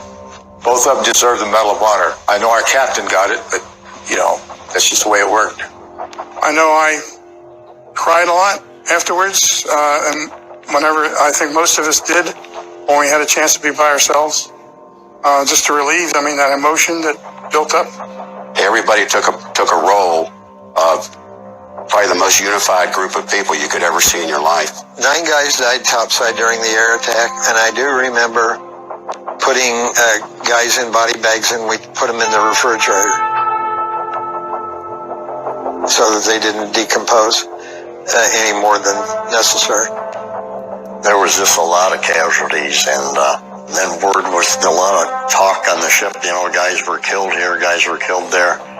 And the whole communication department was killed, and nobody knew who or what. And where's our Air Force, or where's the Navy? You know, why isn't there our planes coming to our aid or something? You know, all night we were out there with no assistance. You know, how could they let us sit out here like this? And why are we not going to sink? We're at a 10 or 12 degree list, and we're still floating. I was thinking if the ship started taking on more water, all those casualties, they would never get out. The ship rolls over, they're all going to die. You know, we couldn't get them out. There's no way. It's just a miracle that we didn't sink. It should have, no question about it. The only reason the ship stayed afloat is because they did what they had to do, meaning their jobs, and it's just a miracle that we didn't sink. It should have. Why didn't Admiral Martin give orders for ships to come to us as fast as possible, besides the planes? So in other words, give orders for destroyers to leave immediately and sink anything that gets in your way, but get to the Liberty as fast as possible. That didn't happen until later on. The Massey, USS Massey and Davis, we didn't rendezvous with them until 5 o'clock the next morning. You know, where were they all that time? I remember went topside in the morning, and I could see this shape from on the horizon, and it was the USS America. That was readily visible first because of the shape of an aircraft carrier. It took a while to even see the 2 destroyers that were with her. Of course, I felt immediate relief because it had been a long night. You know, I kind of felt like, thank God we're being rescued. It was, in my mind, I felt like it was too little too late, but it was still, I was glad that someone finally came to our aid. First thing, sunrise, we were launched and went down and flew over Liberty to see what it looked like. It was pretty devastating. When you first came down and saw it and saw gaping holes in it, and of course we flew patrol over the ship from there until we got it back to Malta, and really pretty heartbreaking to see a ship shot up as bad as it was.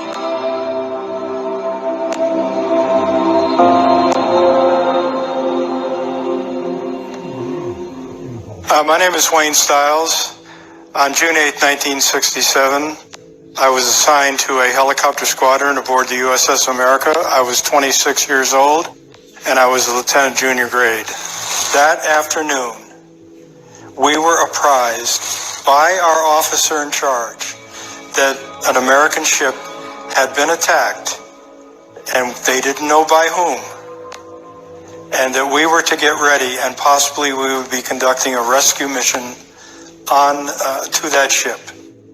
I have 3 letters that I wrote to my wife. They're dated June 8th, June 9th, and June 10th, 1967. All morning long, Russian ships were trying to break our formations, and we had to have helicopters airborne all day long with photographers aboard. All told, we got something like 17 hours of flight time logged today on all aircraft combined. This was on June 8th. About 4 p.m., the America launched some of its aircraft because an American intelligence gathering ship was attacked by 6 PT boats near Port Said, Egypt. Everyone thought the PT boats were Egyptian. When they came down and told us that one of our ships had been attacked, they put us on instant standby in the ready room. And they said, we want 2 crews here at all times, because they didn't know when or if they were going to launch us. It all depended on how quickly we could get within flight distance of the Liberty. So we had to wait till the early next morning, and that's when we took off.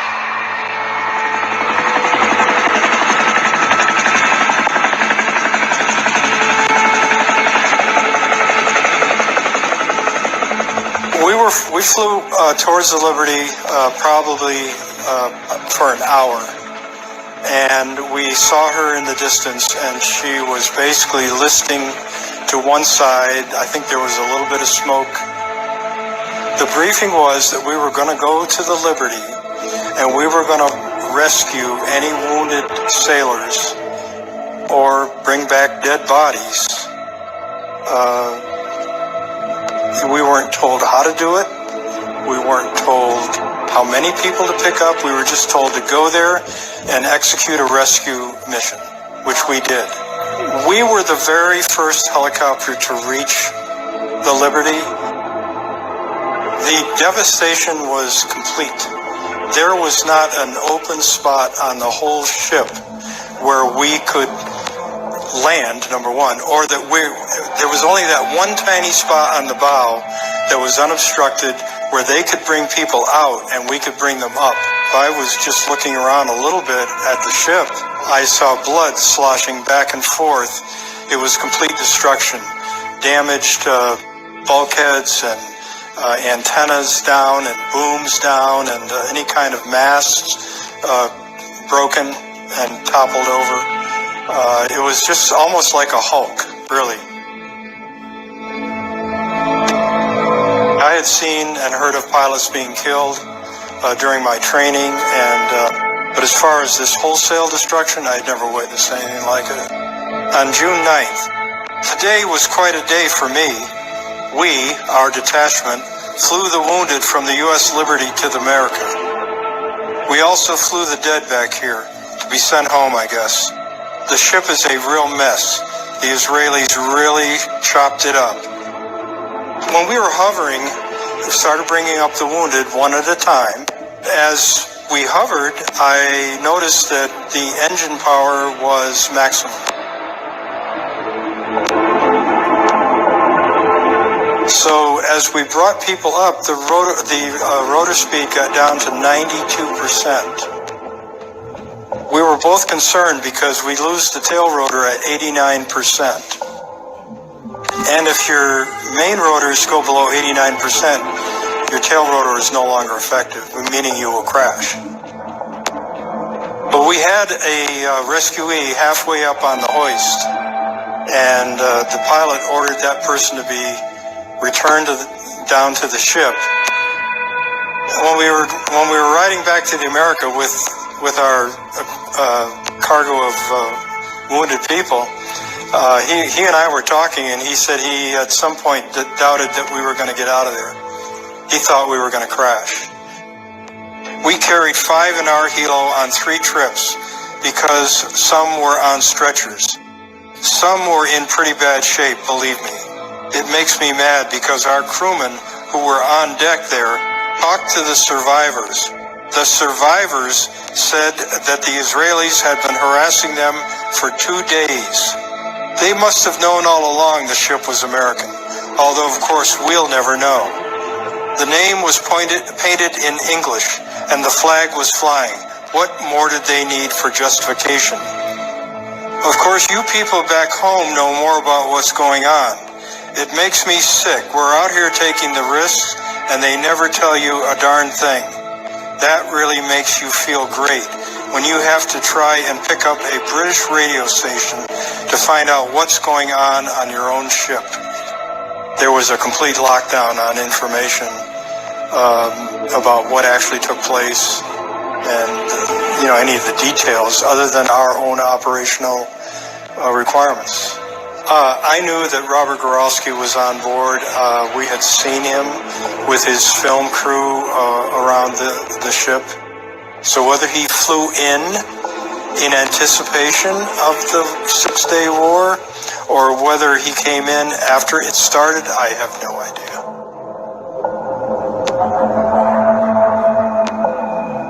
As many as 33 American sailors were killed. The ship and its survivors are still on their way to Mediterranean ports. NBC News correspondent Robert Goralski reports by satellite. This is the USS Liberty, the Navy ship that was strafed and torpedoed Thursday by Israeli patrol torpedo boats and Israeli warplanes. She's been steaming along at 8 knots since she was attacked in the accidental episode of yesterday. She has now been joined by the 6th Fleet, which has been steaming to her assistance. All day today aboard the USS America, helicopters have been taking off and landing. They've been bringing back some of the 100 men who were injured in yesterday's attack. The helicopters first took aboard the most severely wounded, now taking aboard those who were able to walk aboard ship. They will eventually be taken to the European mainland for treatment. From here, it's impossible to assess the damage to the Liberty. She took one torpedo from the Israeli patrol torpedo boat, her starboard part of the ship forward. She also was attacked 6 separate times by Israeli Air Force fighters. She was listing slightly starboard to the right when she first came into view. This is Robert Goralski, NBC News, aboard the USS America. When daylight pierced the vessel, one cloud was in the sky. I beheld the starry rampant with a million questions why,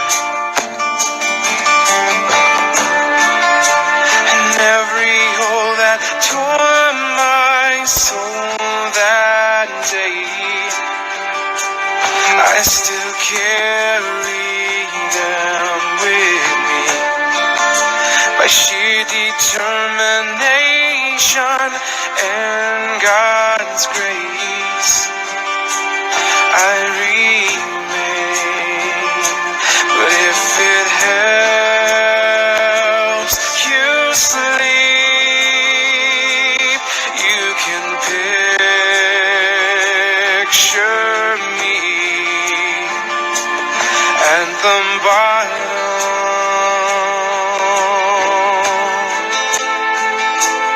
of the sea.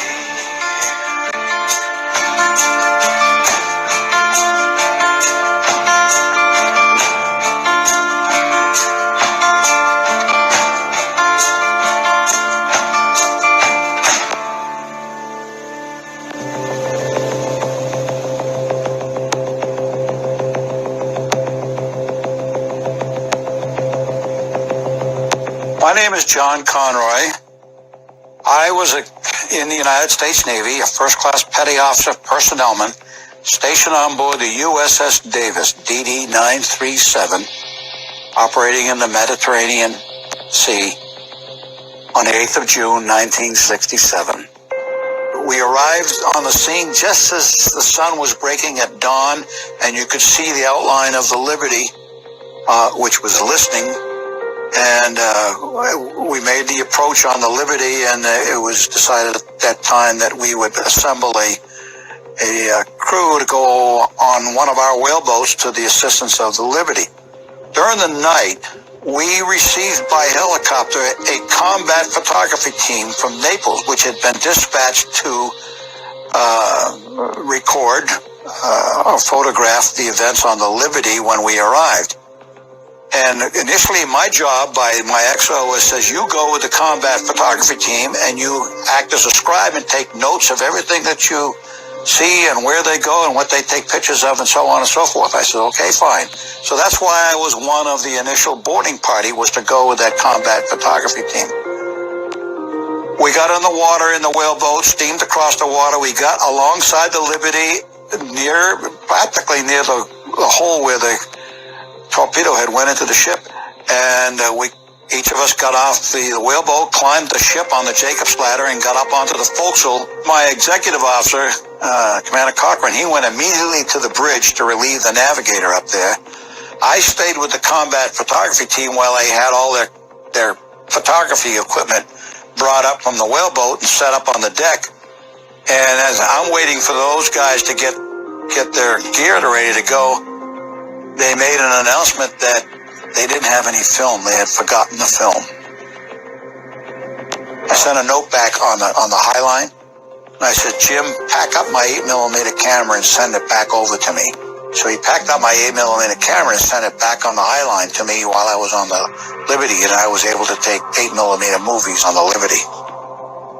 Hit the deck up there. The first thing I saw was that 50 caliber machine gun with rocket holes in it. And there was blood and stuff all over the place. You can tell some people had been seriously injured, if not killed, up there.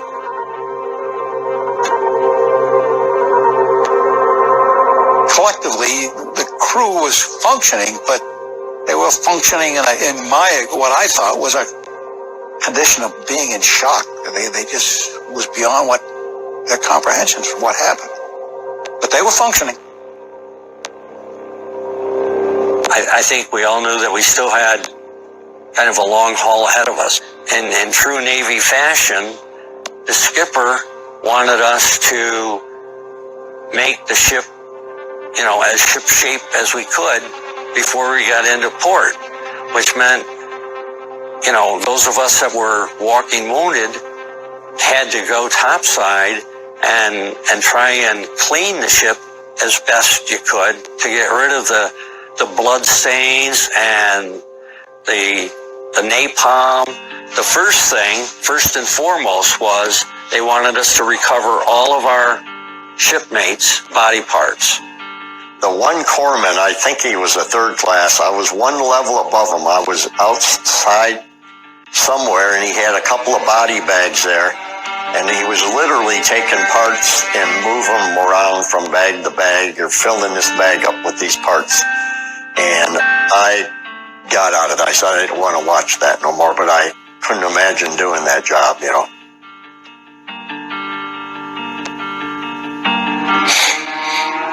No, I don't know how you do it.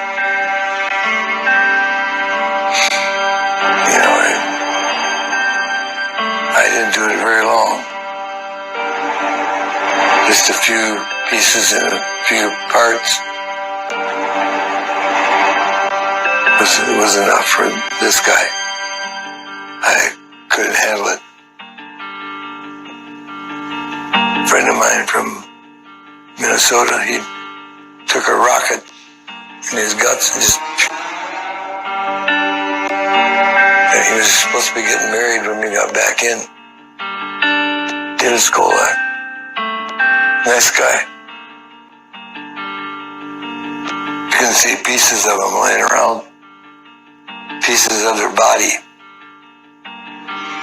Hard to take. I mean, I don't know how you would explain that. You know what the feeling is? There was no feeling.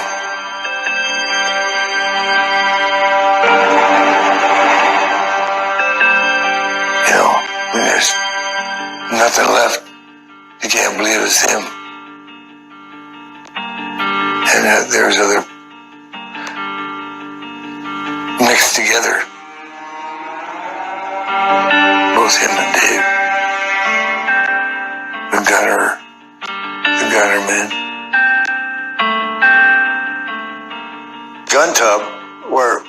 of my friends died, Skolak and Thompson. The blood was in there about that thick. And that day, it was so hot out. I mean, it just crinkled the blood. It turned into a dark brown, almost black.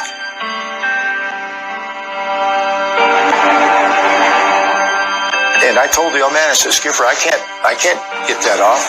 It's not going to come off. He said, okay, just get off what you can, but I want my ship clean. And we got it as clean as we could, and we found a shoe with a foot still in it. I think it was Skolak's foot. And the old man says, wash everything over the side. We washed his foot right off the side. That's war, I guess, but I don't particularly think that was a war day, one day out of my life. But it stuck with me. Even though it's been 50 plus years. The next day was even worse.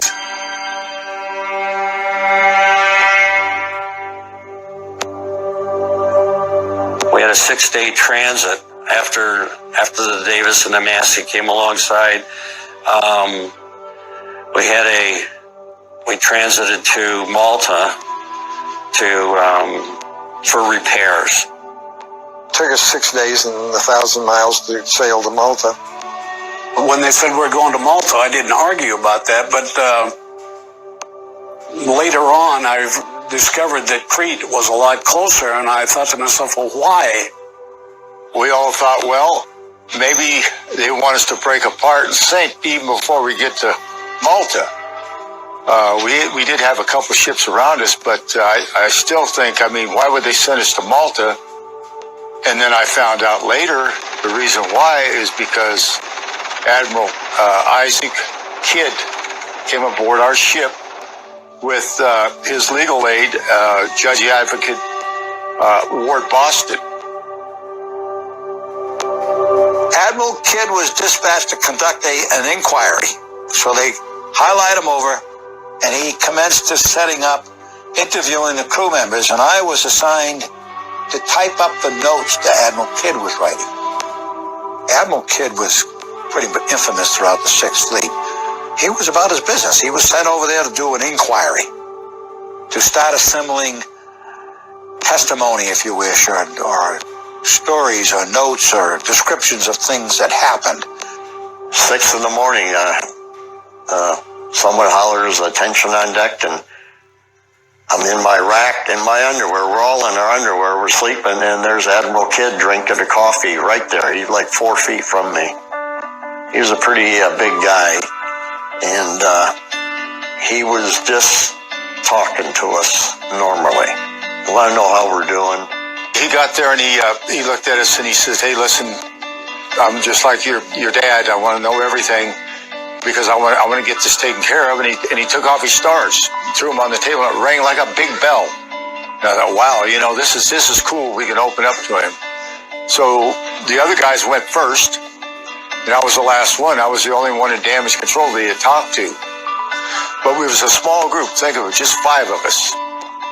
So he said, "Tell me exactly what happened." This is when he got to me.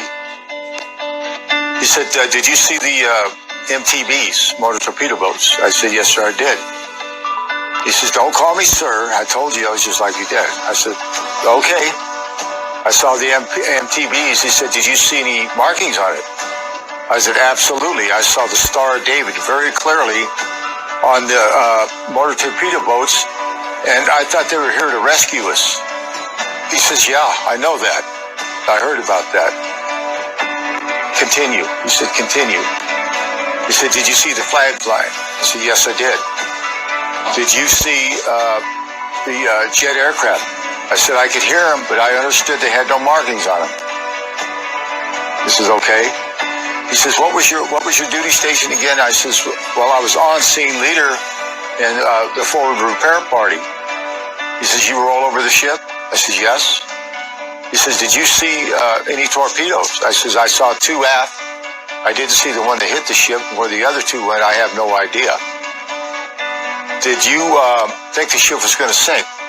I said, absolutely. I thought it was going to sink. I mean, it rolled over. I thought it was going to tip over, and it just stopped. And then he put his stars back on. He got real close to me, and he got beaten red. And he said, I want to tell you something, sailor. Now I'm an admiral again. You ever repeat one word about the USS Liberty and who did it to you, I'll guarantee you I'll see you in Leavenworth or worse. You know what worse means? I said, yes, sir, I do. I said, well, what'd you leave us out there alone for? He says, I'm an admiral now. You call me admiral or sir. Period.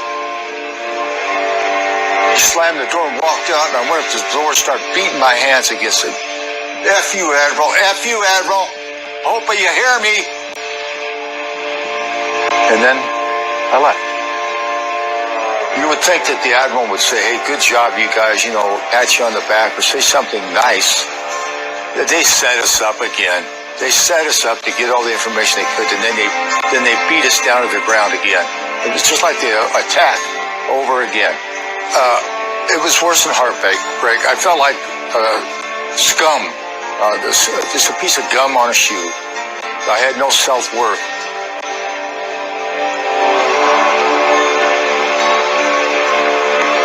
He knew everything.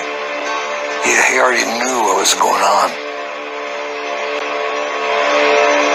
I wasn't thinking cover-up at that time. But when you heard that guy, you knew something was different. He wasn't a very nice man. Of the 34 that were killed that day, 28 worked for me. I was heloed out the next day to the USS America. David been 10 feet from the torpedo when it went off, and been flash burned all over his body. And then when they got him over there, they lanced his eyes open, and they had to clean him up. And they said Admiral Geist wants to see you in his cabin. I was in bed the first 2 days. I was there. They were waiting for my eyes to heal some before they opened them up. When they lanced my eyelids and opened them up, I was told that the Admiral would like to speak to me. I went to his wardroom, his stateroom, and he set me down. He said, Amanda Lewis, what I'm about to tell you is for your ears only. You are not to tell anyone during my lifetime. Things like this don't happen. Things are caused to happen. There must be some reason why more is not known. There must be some reason why we didn't react more deliberately, more directly, more positively, as we have reacted many times in our history before and since.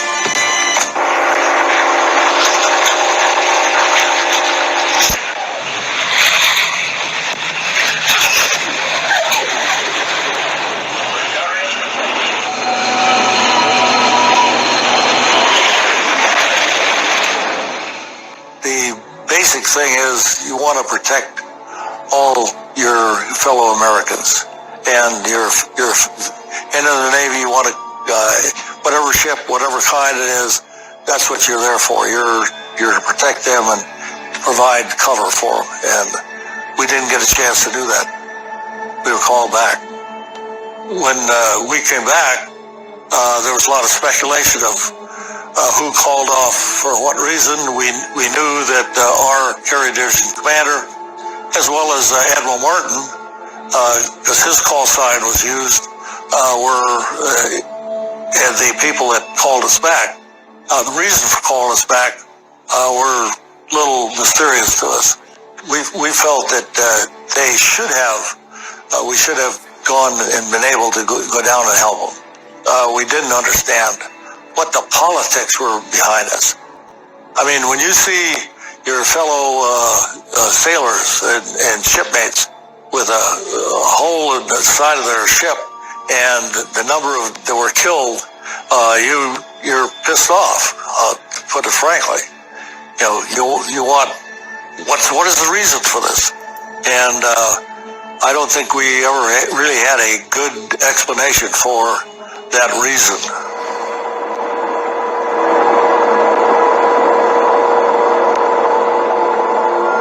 Of the 34 that were killed that day, 28 worked for me. I never should have survived. I was less than 10 feet when the torpedo detonated. They told me that one eardrum was completely burnt out and the other was 85% blown out. I was heloed out the next day to the USS America.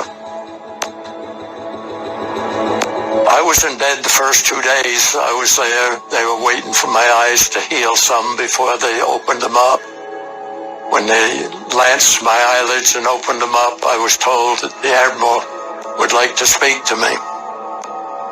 I went to his stateroom, and he set me down. He said, "Amanda Lewis, what I'm about to tell you is for your ears only. You are not to tell anyone during my lifetime." He told me he knew it was going to be hushed up, and I wasn't to say anything about it, but he had to get it off his chest. Then he proceeded to tell me that he had launched aircraft, and he said that they had hardly gotten airborne before Robert McNamara recalled them. I don't know what the hell happened, and I haven't taken time to find out. But there are all of these claims that we sent planes, the planes were going out and we turned them around, and that we intentionally allowed the Israelis to sink the Liberty. I know nothing about it. Are you familiar with Operation Critic? President Eisenhower got extremely perturbed when it took 3 days for critical intelligence to get to him. So he directed the services to institute a Criticom network. If you type the word critic, C-R-I-T-I-C in the heading, everything worldwide shuts down until that gets to the White House. That was obviously how McNamara knew instantly that we launched aircraft. It was reported to Washington that aircraft had been launched, and almost instantaneously McNamara recalls them. Admiral Geist said he assumed that some idiot in Washington thought he was launching nukes to come to the assistance of the Liberty. So he reconfigured a flight of aircraft incapable of carrying nukes and relaunched them. And immediately, Robert McNamara came on again and said, "I ordered you to recall the aircraft." And Admiral Geist said he exercised his military prerogative of challenging the order, which means it goes to the next higher echelon. And almost instantly, Lyndon Johnson comes on the phone and says, "Recall the damned aircraft. I don't care if the ship sinks and all the sailors are killed. I will not embarrass my ally." That was several hours before he was notified who did it. Which is just further justification that the idea that he was behind it all. I hated Lyndon Johnson. I didn't think much of McNamara, but I couldn't believe either of them were capable of that. It was proven they could get away with it once. The Gulf of Tonkin must have come into their minds. The cover-up was to protect a treasonous president.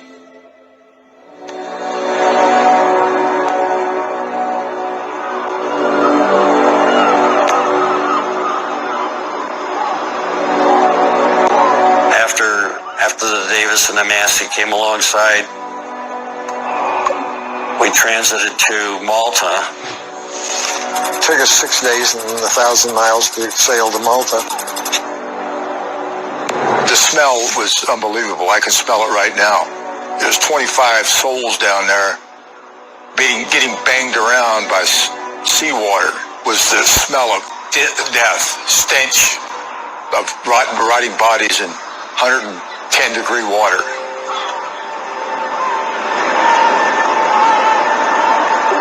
typically when you come back to port after a 3 or 4 month cruise, you've got family members and relatives there to greet you, and here's a ship that's just, been brutally attacked, and I would have thought that there would have been some sort of, not necessarily a band to play or something, but somebody there to greet us and congratulate us for keeping the ship afloat and, saving a lot of our shipmates. But it was the total opposite.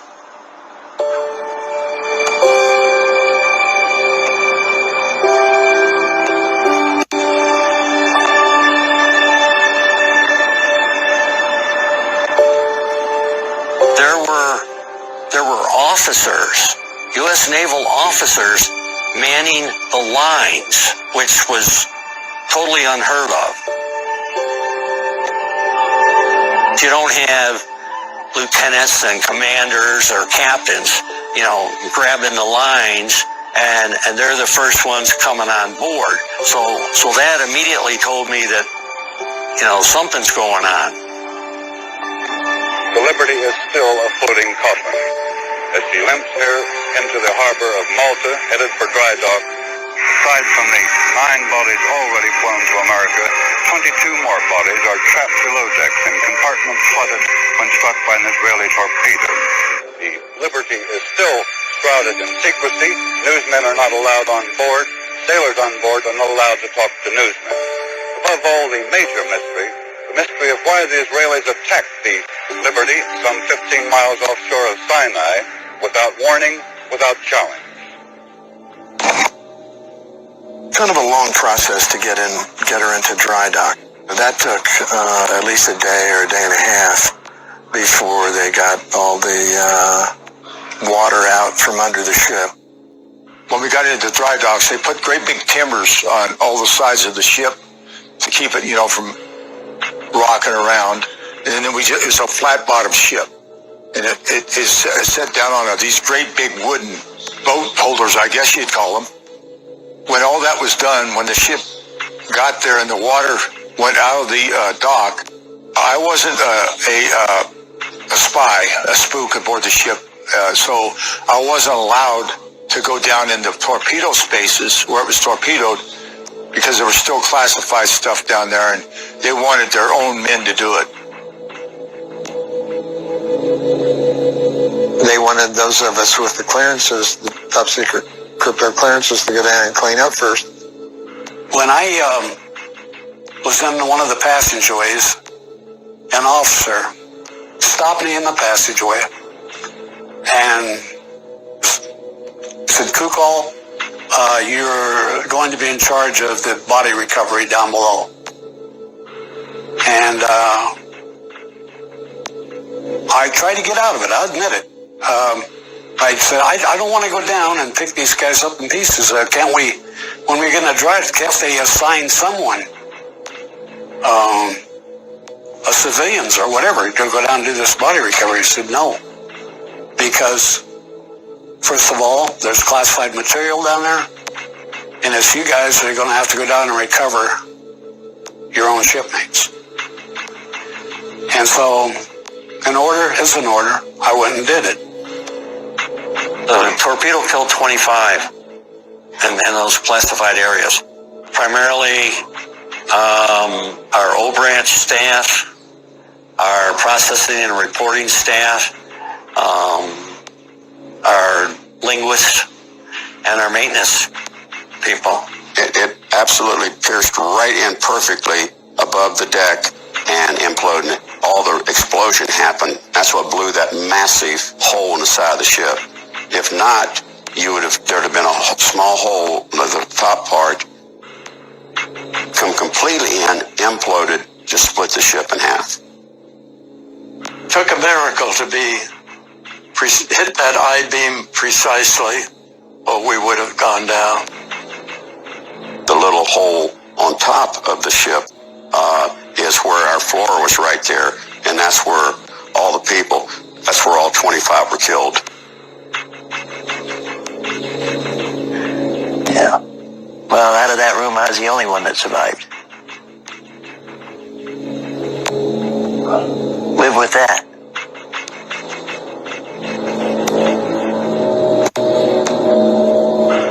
I probably was at the most 15 feet from where the torpedo came in. They say get over it. You don't get over something like this. It haunts you. I don't sleep at night because of the dreams. Oh, the dream I have is the singular dream I have is me being down in that room again, full of water with bodies floating by me, faceless bodies. And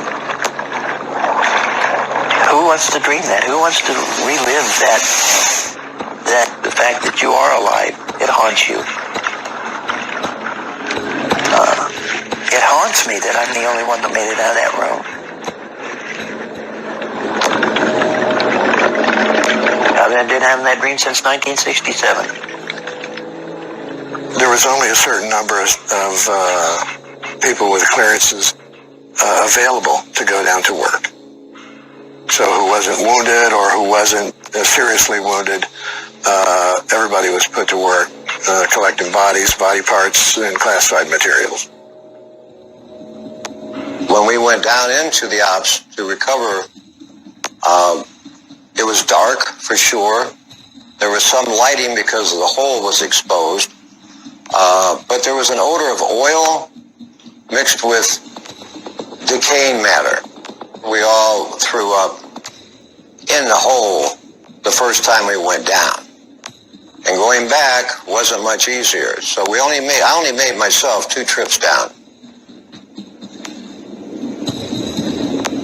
Any debris whatsoever, paper, metal, it all went into the bag. And you know you were picking up pieces of bodies besides pieces of equipment. For me, it was worse than the attack itself. I knew what I was about to see, but when I left there, it was full of water. I didn't realize the extent of the damage. The bodies had been soaking for 7 days in salt water. I immediately will get ill if I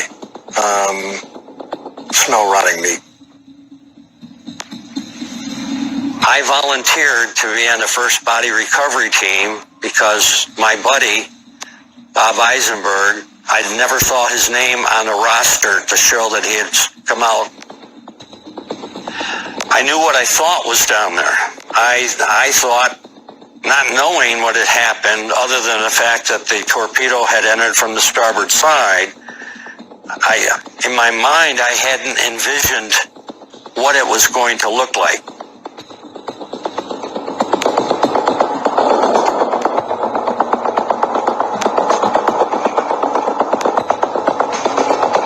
I'm coming down the ladder backwards, and I'm turning around to just pan the area. I saw out of the corner of my eye this vertical body, and it scared me to death. I froze.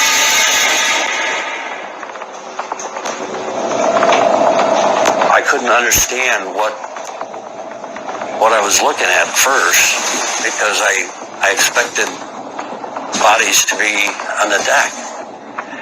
When the ship would take a roll and then the water would move back out, apparently a portion of the overhead had caught his head lodged so that he was suspended vertically. And we had to, as carefully as we could, pull him down, and a body that's been in salt water and oil and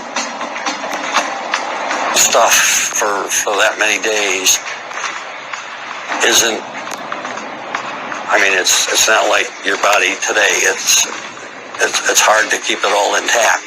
And I'm surprised I can even talk about that. I see this in my nightmares constantly. I mean, I'll never forget that. I'm getting chills now as I'm telling you about it.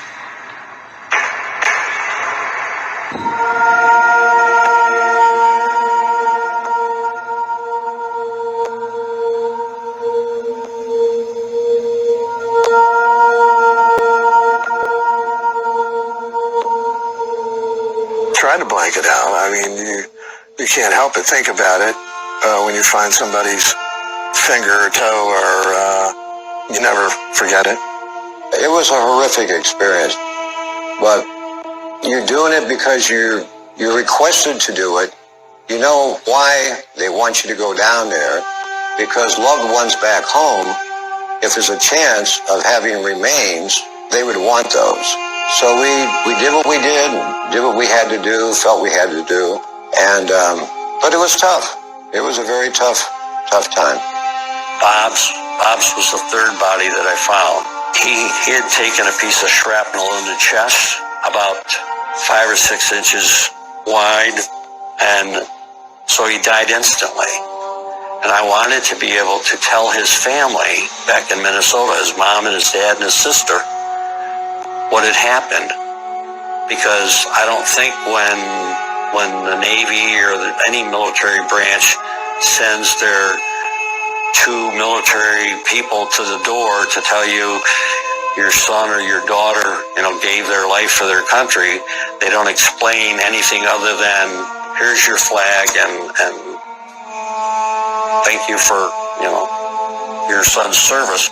I wanted them to know that Bob, died instantly and so on. The Navy wouldn't let me do that. I'm still upset with the government for not allowing me to have closure there. With several days of scraping up classified material and putting it in bags to be destroyed. You could desks and metal objects, things that were not covered with classified material, were literally thrown out of the torpedo hull to the bottom of the dry dock. The second I even got on the ship, the stench was beyond what you could believe. The dead bodies being there that long. I spent the next 30-some days in that hole every day, cleaning it out. In that process of being one of the few that cleaned that hole out, we went in and looked at a lot of the equipment. We took some of the R390, pulled it out of its bay, opened it up like an old television, the tubes are in it and all that. In those boxes, we found eyeglasses. I found my brother's class ring. He had died the year before.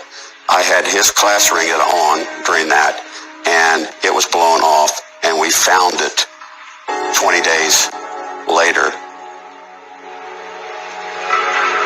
I remember walking around at one point saying, why am I still walking around and these guys are body parts?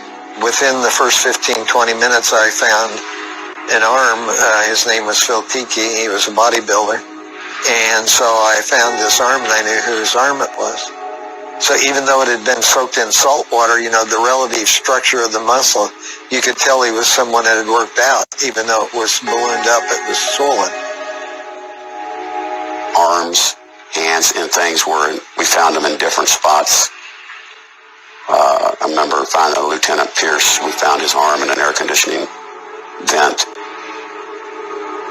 I think we tried to get off that ship in Malta every minute we could get off of it.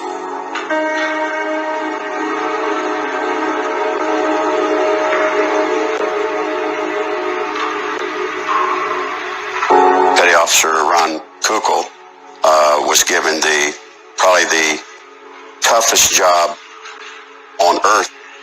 The men would bring the body pieces up to me, and I tried to put them together to make a body out of them, sort of like a jigsaw puzzle.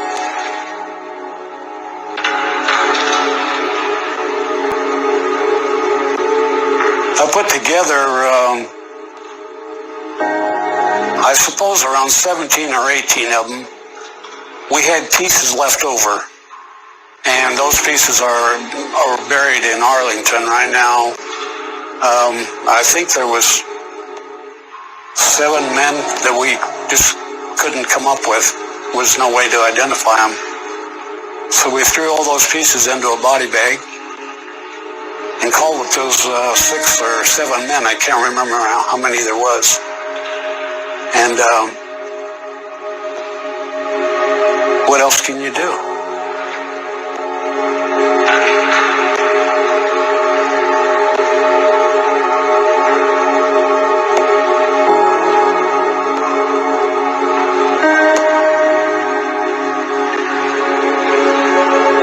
Gallo was standing right beside me, and he asked me, he said, "How can you do this, Ron?"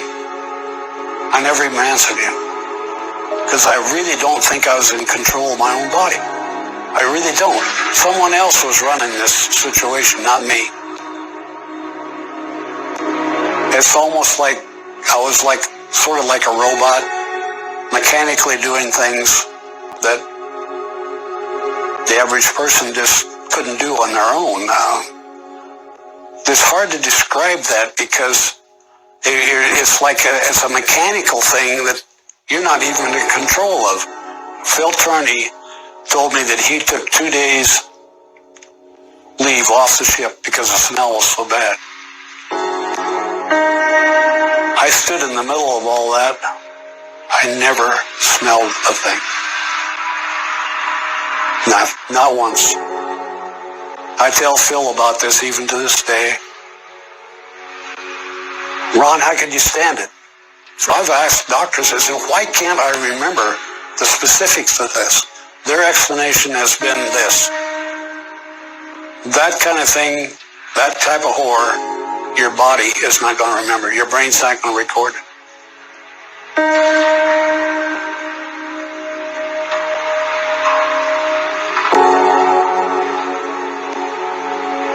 The J's bagging up the body parts will be with us for the rest of our life.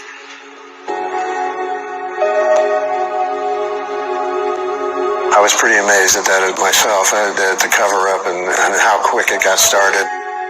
It was not until we actually got to Malta where it really became obvious. Captain, there's been a lot of talk about this ship. What is it exactly? This was a time of considerable tension. We were evacuating Americans from many of the countries of the Middle East. She was there to assist the embassies in their communication. Our cover story was that we were there to assist in evacuation of U.S. personnel at the embassy there if things went seriously wrong, and Egypt was able to go in and conquer Israel as opposed to the other way around. But obviously that didn't happen, and obviously that wasn't our only mission over there. So when I got to Malta and I came back on board the ship, we were instructed not to say anything to any media, to talk to anybody about it, not even to talk to each other about it.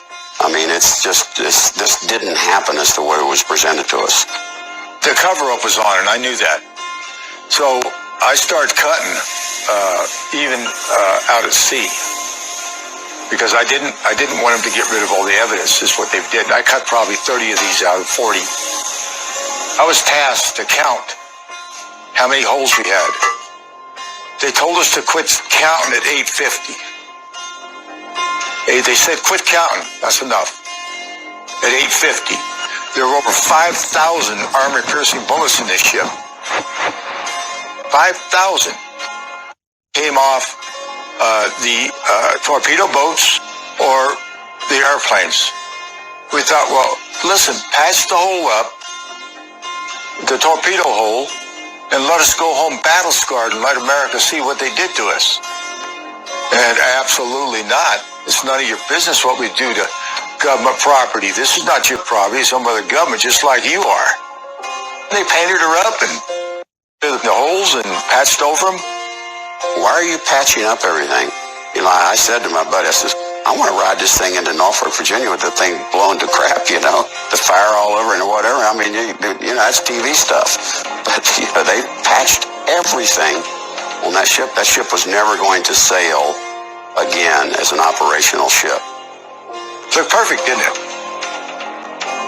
But they sent us to Little Creek, the farthest place out they could take the ship.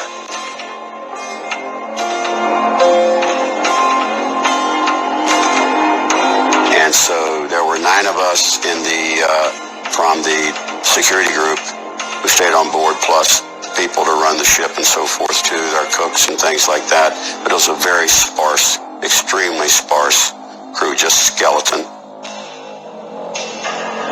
Our role was to keep pulling things out. Then when we got out over the seas, we were to destroy every piece of equipment on that ship.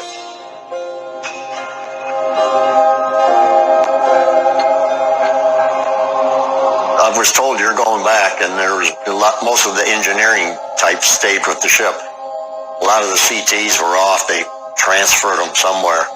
And, you know, supply guys and the deck guys. And that boat of ours was creaking and groaning and cracking. And it was just a spooky ride because there wasn't a lot of people.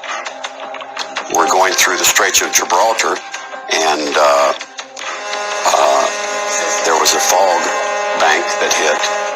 We had no radar, we had nothing, so that's why we were under a guide. So we got crossways in there, couldn't see anything or whatever, and they had to do the general quarters drill. General quarters, all hands man the battle station. So the last general quarters drill I heard was the battle itself. So I'm in bed, and I come out of there in general quarters, don't know where to go, what to do, and so is somebody going to come and finish the job and attack us then? It's profound knowing that everywhere you are for that whole time, that your buddies had all been blown to pieces. When we were coming back, we had to go down below in the CT spaces where the torpedo hit. And that was the weirdest thing in my time, because I know that there are ghosts. My first trip down below, we go down below and it's nice and clean. You know, there's nothing there. It's just bulkheads, all nice and painted up.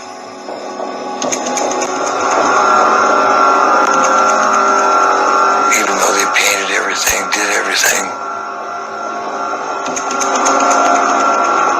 the guys were still there. Our souls were still there. I mean, just, that was one of the, I'll never ever forget that part. It's a wide open space and you can hear the moans in the drone. Man. You know, like when you're out to sea, you hear some things, but you're not supposed to hear those kind of things. You're not supposed to hear people saying, help. You can hear the, help me. You can hear the crying. You can hear the absolute, you know, and you wonder, how can you let these people go out into their own space anymore? Will they ever learn to get to their space anymore? These sailors wanting and whining, not whining because they're whining. It was, they were sad.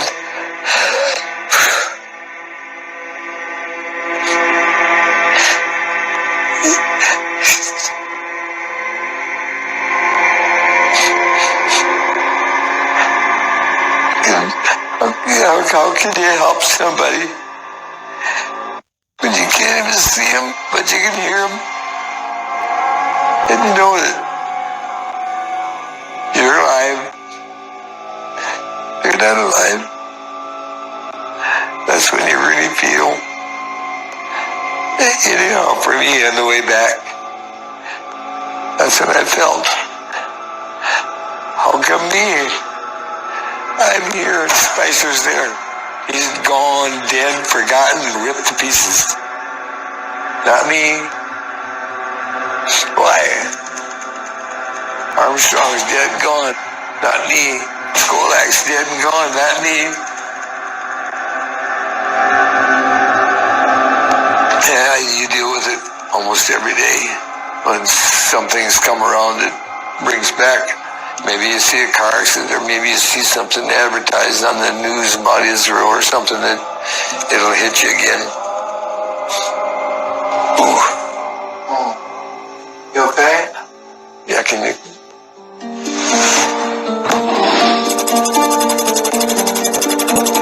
Well, we got the ship there, and there was just a lot of rumors. What's going to happen? What's going to happen? I guess it was announced that the USS Liberty's coming in, and some of the families were there. I know my parents were there, and some of the crew's parents that had passed were there. There was no political hierarchy there from Washington, D.C. The President of the United States should have been there, in my opinion. It was not a homecoming. It was another slap in the face by the United States government. There was media there trying to interview us. We were instructed to never say anything to anybody. They threatened us.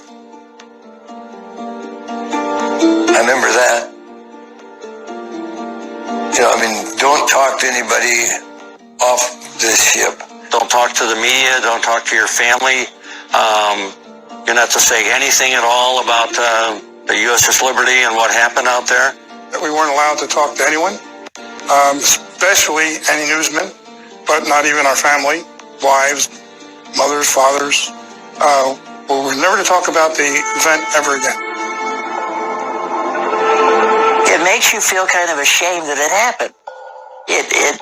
Okay, why can't I talk about it? What's so bad about this ship getting hit that I can't talk about? What did we do wrong? Why are we being labeled the bad guys and we can't talk about it? Wow, no, why would they go ahead and tell me not to say nothing? If you do, you're going to go to prison or worse. I can remember that. They had an officer debrief me, and he told me, he said, "You've got the highest security clearance anybody get in this country. Go away. Never talk about this to anybody, including your family." So for 20 years, I kept it all muddled up inside and didn't talk to anybody about it. Well, we were given a gag order that we weren't allowed to talk about the attack whatsoever to no one. Our wives, our parents, no, we were not allowed to talk to anyone, especially the media. I got this letter that, hey, the government wants to make you, Israel wants you to settle with them, and we're going to give you $200 for your clothes that got damaged and stuff. It was, let's face it, they bought me off for $200. That's what they did. But I didn't care. I just, leave me alone, because I'm not talking about it. I didn't talk about the attack for 18 years after it happened. I got remarried, and I never told my wife I was even in the military, because I was afraid to. I was afraid I'd end up in prison. We just dealt with it and moved on. You know, a lot of the guys had it's really affected them, you know, some of the survivors. It's a traumatic thing to go through that, you know, to see 34 people killed in a couple hours, you know. I was sleeping in that room. I went to read one night, and I woke up, I was like petrified, and in that doorway was 3 sailors in their dungarees, and they were all wet, and they had water dripping off their heads, and they were all guys that I was on the ship with. And they were standing right in that door, and that was the worst one I had, that I woke up. It just petrified me. before I was going to do things, I wanted to be things. I wanted to go to college. I wanted to be a dentist, or I wanted to be a minister, one of the two. Never made either one. You lose so much of your being with this. You stop being the guy that you were before the attack. You know, the halfway decent kid that was going to be a sailor for the rest of his life, and you become this other person, this miserable piece of shit that really doesn't deserve to be alive. I never did speak with it. My first wife, my mother, my dad, my two sisters. No. Never. I listened to my superiors, and we had Admiral Kidd who was telling us, you know, we would be threatened with fines and or imprisonment if we ever said anything to anyone. So for those 4 years that I spent in the Navy before I got out and went home to get married, I never said anything to anyone about any injuries. And then for the next 40 plus years, I never said anything to anyone. 2 years ago, I couldn't have conducted this interview without breaking down, and now I can at least talk about it, and it's helping. But I still have the nightmares. I still have the flashbacks.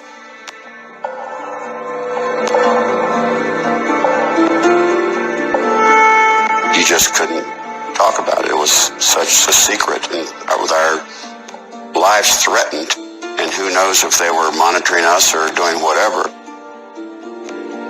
How do I deal with all my buddies that I've just lost? What do I say to anybody? And it's just lost.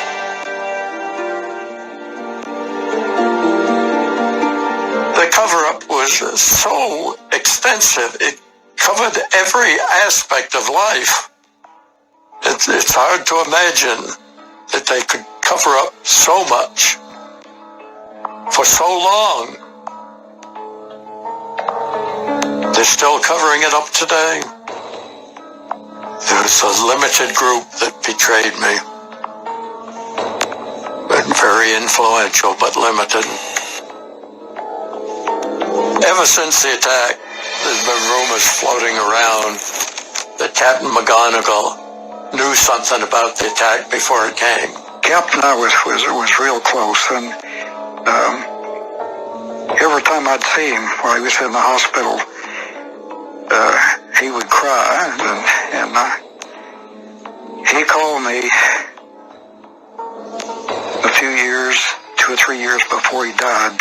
He was going to be in Washington for me to come up there, and I sat in the room with him. We chatted a while, and then he got started telling me that those SOBs really did us in.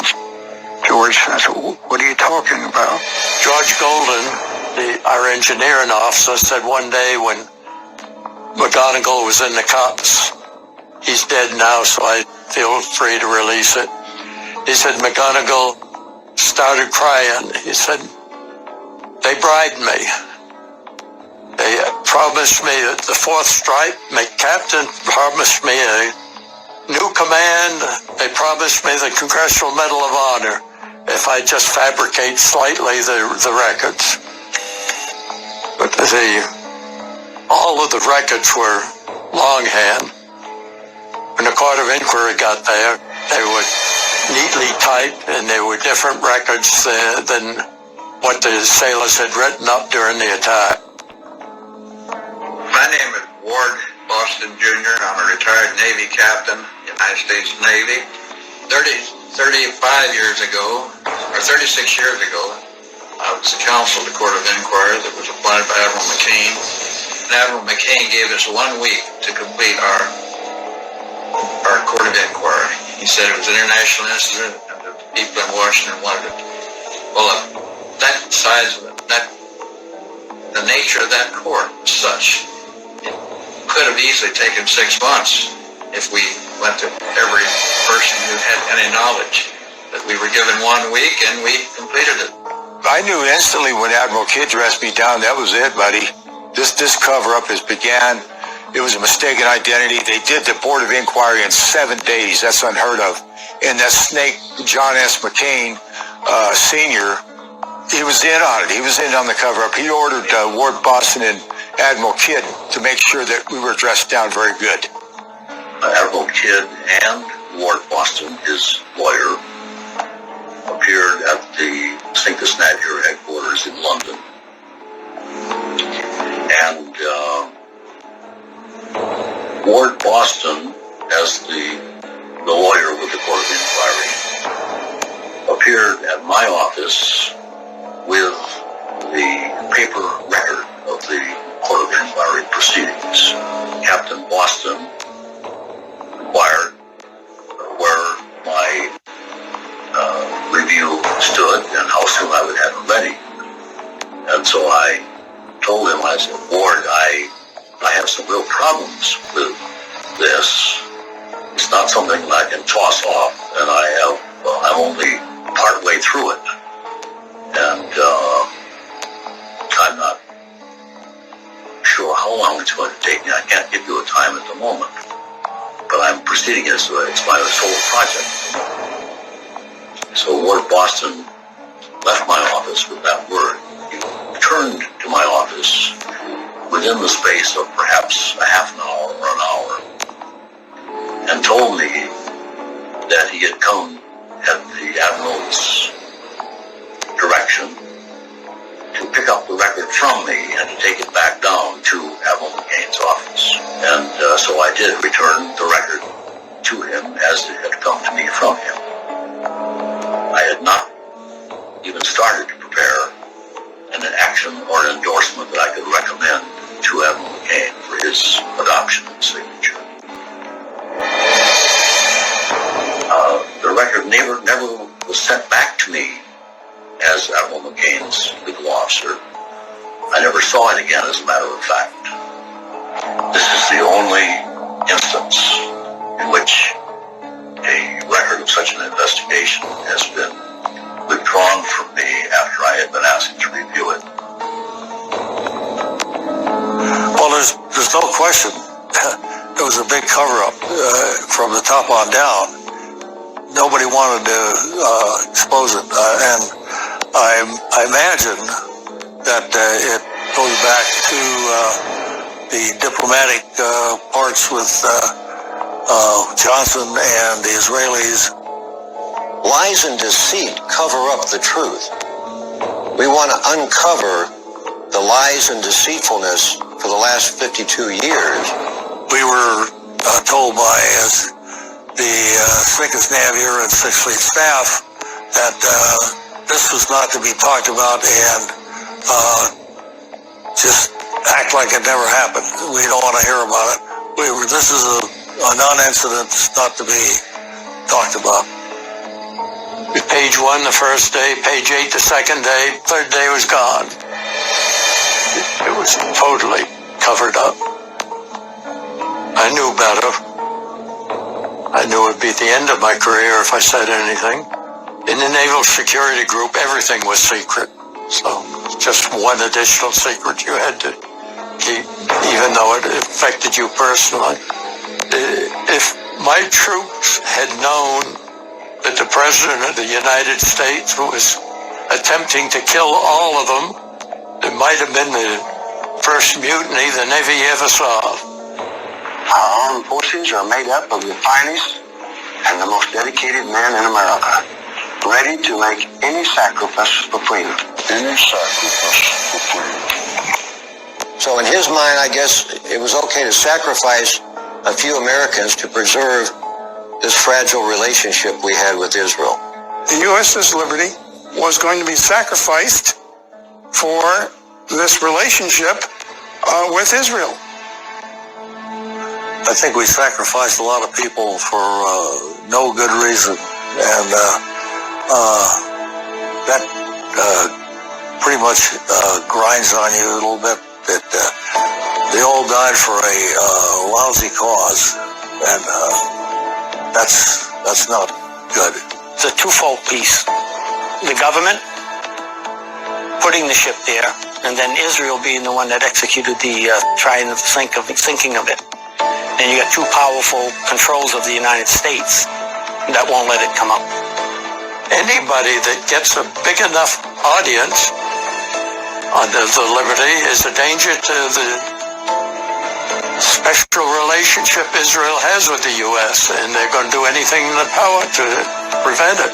Our presidential unit citation, McGonigal's Medal of Honor, says we were attacked by foreign jet aircraft and torpedo boats. It doesn't say we were attacked by Israel. He's the only Medal of Honor winner in history. The president's never given him his Medal of Honor. He was sent to a Navy yard. It was kept quiet. If you think about that being a part of a cover-up. For the officers and men of liberty, I accept this presidential unit citation, and I would add my own personal appreciation for their professional devotion to duty. Our government printed, put it in writing, in the United States Senate book of Congressional Medal of Honor recipients that he received his medal for action in Vietnam. That is one of the worst cover-ups in American history. How low can our government go? I got a Purple Heart, and then I think that was sent to me. If it was any other country that attacked us, any other ally even.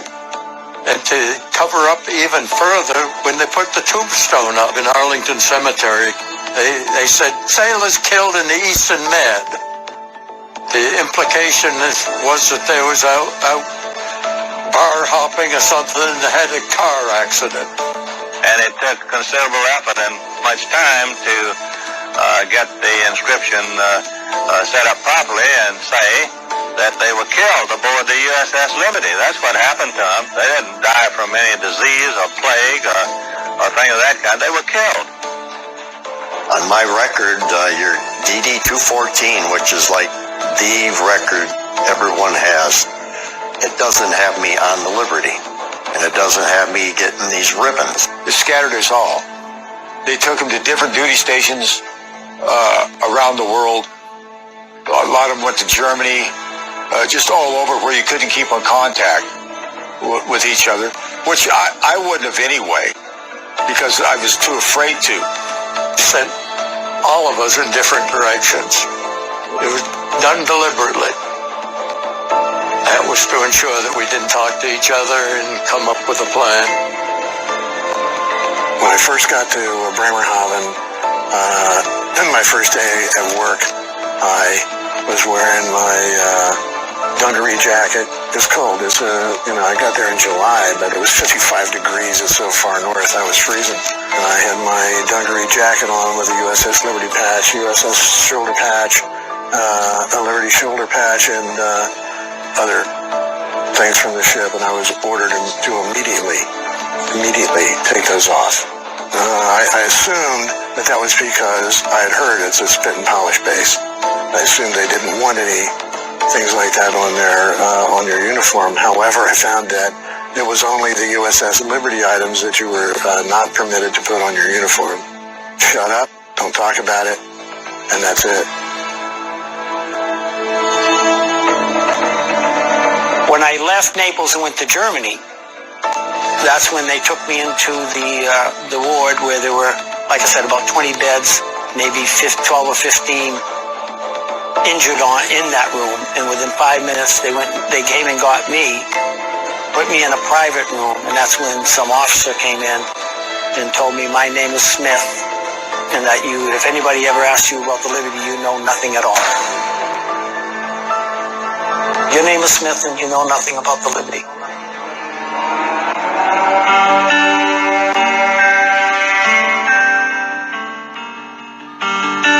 So when I was on the USS Little Rock, in the infirmary there with 4 of my shipmates, a lot of questions were asked to us by people who came in to visit us. Admiral Martin came down to visit us, asked how we're doing a couple times.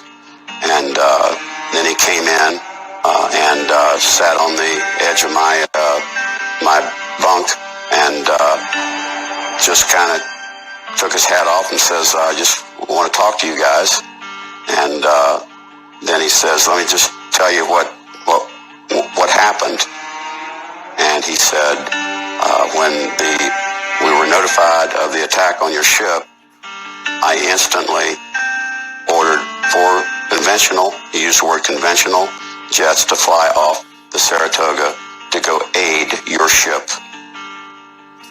in the Sanna Peninsula. He says, I also ordered 4 planes off the America aircraft carrier with nuclear warheads to be headed to Cairo. That's what the world really doesn't know today, and I think that's why we were sworn to secrecy, is how close we really came to a potential nuclear holocaust. You know how much press the nuclear warheads got when they landed in Cuba? Well, this was 1,000 times worse, but nobody knows about it. Operation Cyanide. What was it?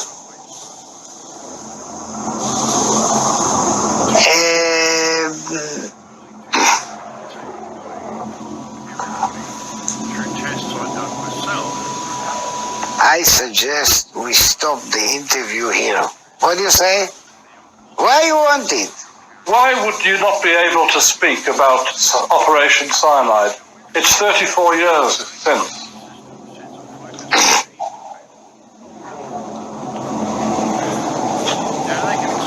Signature and loyalty to my country.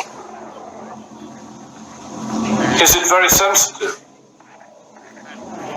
I am built so, and I know exactly what I am able to tell you, and I know exactly where I stop. And here I stop.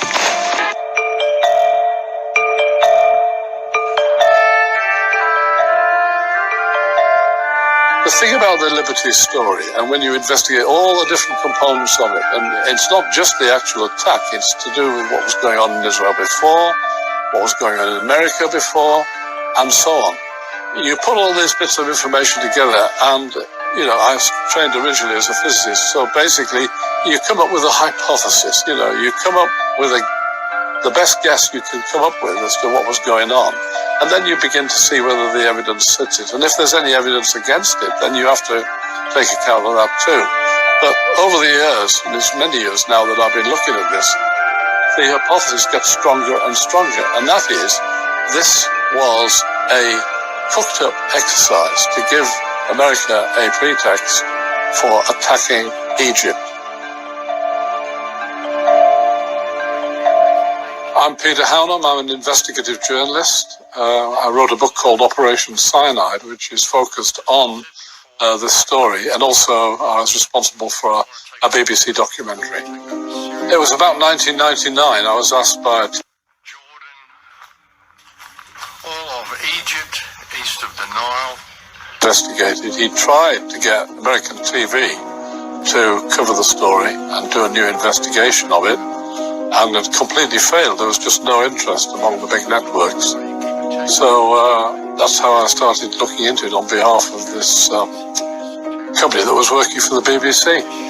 One of the most extraordinary thing about this is that the American press, TV, newspapers and so on, more or less ignored the story. I mean, obviously there had been mentions of the attack, sometimes a page of information, but nobody had dug into all these discrepancies that were evident. And now, years later, I'm not surprised by this, because I find that your country, the press, is not really on the ball when it comes to trying to expose these sort of things. Do you have any people paid by the CIA who are working for television networks? This, I think, gets into the kind of getting into the details, Mr. Chairman, that I'd like to get into in executive session. The official story was, and I was able to download the official Israeli inquiry report. It didn't convince me because some of the basic facts that I'd been told about suggested to me there was more to this than just an accident, which is what the official view was. Captain Ward Boston, the attorney for the Court of Inquiry, he knew it was all a phony court of inquiry and everything was decided in advance what the outcome would be. It's one of those situations where political action takes over. When you're told by the President of the United States, Secretary of Defense, to keep your mouth shut, don't say anything, that's a direct order. And you're taking an oath to support it. Clear to my mind, they intended to sink Liberty. And I'm sure that they were disappointed they didn't. The first thing is that the ship had been watched by Israeli surveillance planes for hours and hours before the attack. The Israelis had run anywhere from 9 to 13 reconnaissance missions on us in the morning. They'd identified the ship and had it on the tracking board in military headquarters. However, that this had been taken off. This didn't add up to me. I have spent a large part of my life flying over the oceans and identifying ships. And this ship was perhaps the easiest ship to identify that was listed in the United States Navy. Equipped with antenna from bow to stern, pointing in every direction, and a look that made it extremely easy to recognize. And so I will never buy the idea that the pilots thought this was some other ship. It cannot be true that Israel made a mistake and thought this highly technologically equipped naval vessel with American markings and an American flag could be a much smaller Egyptian freighter. Another victim was the United States naval vessel Liberty. She was mistaken for an Egyptian vessel, and Israeli ships and planes torpedoed and strafed her. The casualties were high, 34 American dead and 75 wounded. There were arguments later about how the error happened, and the best explanation seemed to be the urge felt by all Israeli forces to win a quick victory. There was little time to check targets. Pilots were flying 7 and 8 missions a day. The Liberty was just 12 miles from the Sinai Peninsula, where the speed and ferocity of the Israeli land operations caught everyone by surprise. At the time the Liberty was attacked, the NSA also had an eavesdropping plane flying high above the scene of the action. It was an EC-121, and this plane was flying right over the scene of the attack. And I talked to 2 of the crew members of the plane, and both of them agreed that what they heard were comments from both the pilots and the torpedo boat personnel mentioning the U.S. flag.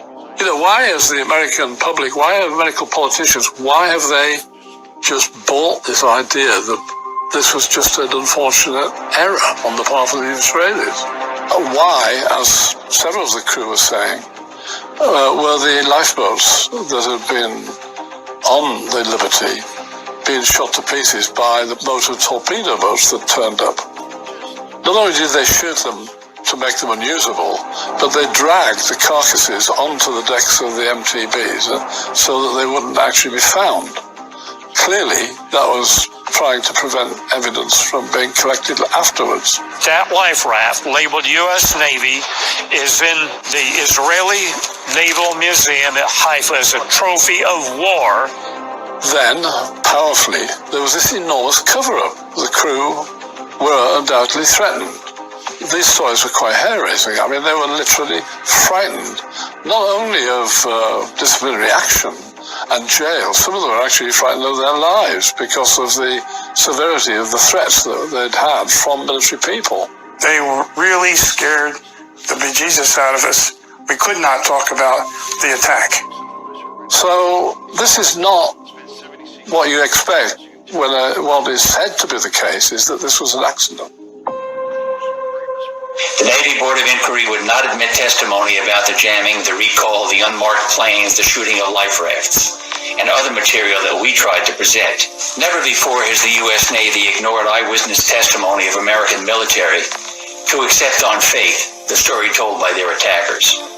Israel wants the territory which they call Greater Israel or the Promised Land or whatever it is, and it isn't and wasn't the area that they occupied in 1967.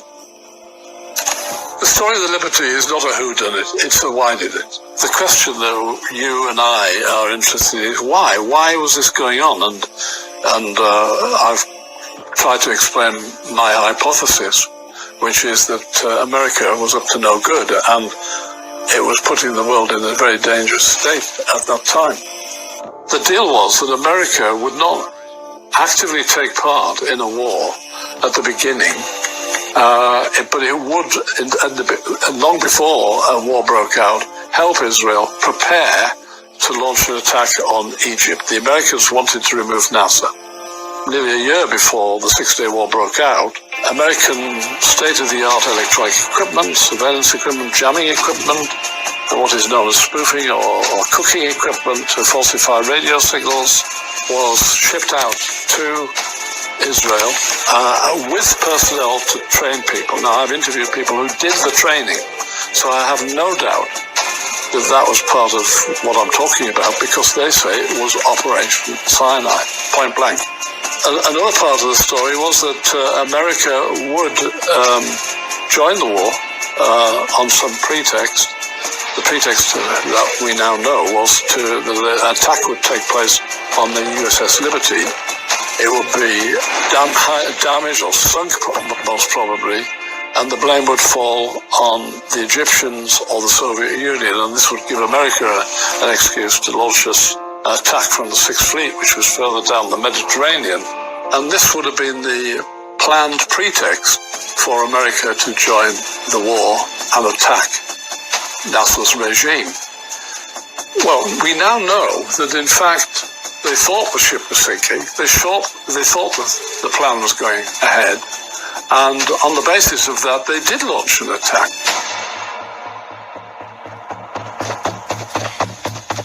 My name is Mark Lehman.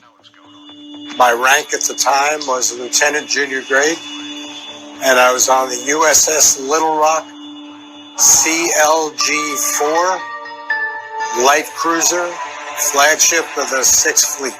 It's the flagship. We had a three-star admiral, Admiral William Martin, aboard our ship, and he was in charge of the whole Mediterranean fleet. So wherever he wanted to go, that's where the whole fleet went. When we heard that the Liberty had been attacked, I was on the bridge when the Admiral's Chief of Staff, Navy Captain, came to the bridge and asked permission from our captain to use the primary tactical radio to call the ships, other ships in the fleet. He did that. He got approval and said, launch all aircraft. We launched 50-odd aircraft. Also, several amphibious ships full of Marines. We thought the Egyptians had attacked our ship. That meant going ashore.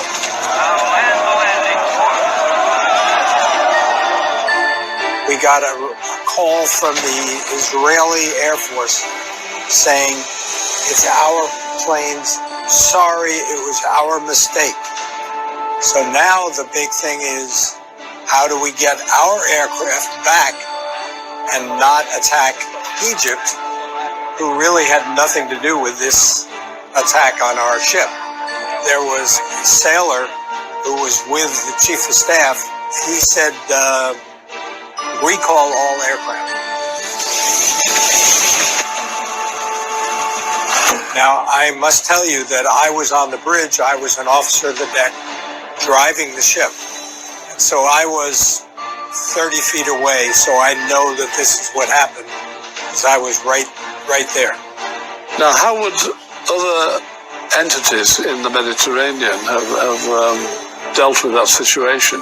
You have to think, don't you, that the Soviet Union could well have thought that this was a provocation and launched a counterattack with nuclear weapons. Because we were the flagship, we always had a Soviet ship tailing us and cutting in and out, yes. all the time. You know how much press the nuclear warheads got when they landed in Cuba? Well, this was 1,000 times worse, but nobody knows about it.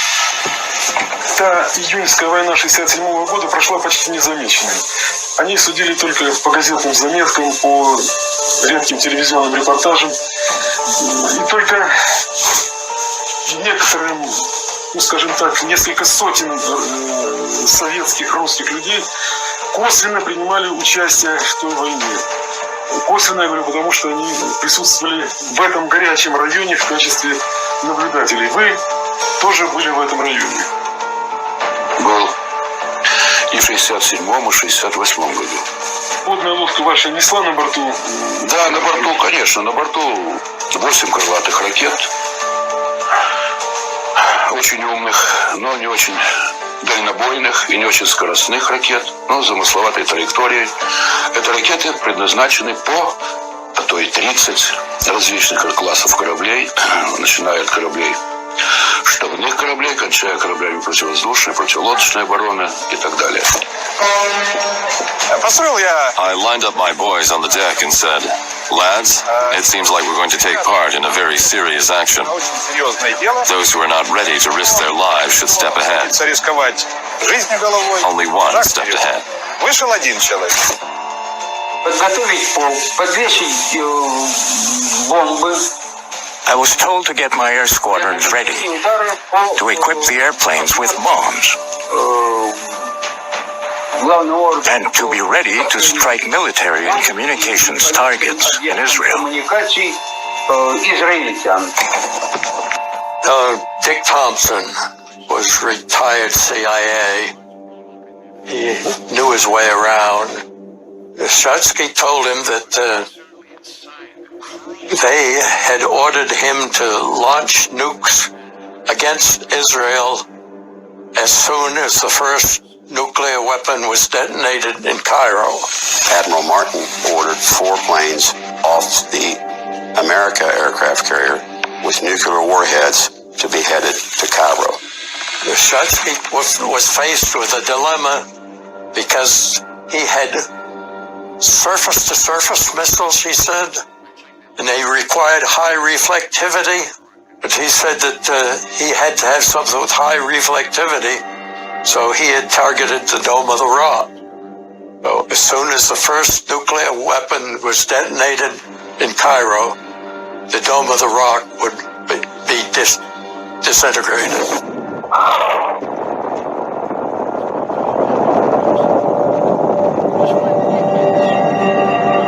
I interviewed a pilot who was part of the Strategic Air Defense Command in the US, who was stationed in California. The mission of the Strategic Air Command is to be prepared to conduct strategic air operations on a global basis, so that in the event of sudden aggression, SAC could immediately mount simultaneous nuclear attacks. He was on the runway hours before the USS Liberty was attacked, ready to launch a nuclear attack on China and the Soviet Union. And he only found out afterwards, when he was told to stand down, that it had been because of the attack on the Liberty. From a Nebraska standpoint, that's where our Strategic Air Command, headquarters is located. We are in the command post of the Strategic Air Command at Moffett Air Force Base, 10 miles south of Omaha, Nebraska. Long after the attack, I had heard from an airman who was out in Nebraska Avenue. He said on the morning of June 8th, they had an alert that had them go to their ready room for preparation for scrambling. It just scares me to death every time it blows. In fact, when they have the daily test, I jump. Even if I'm looking at my watch and knowing it's going to blow in the next 5 seconds, I jump. And in fact, at home, if I hear something that sounds like a horn, I usually jump. And I turn pale, I'm sure. And I run to the thing like crazy.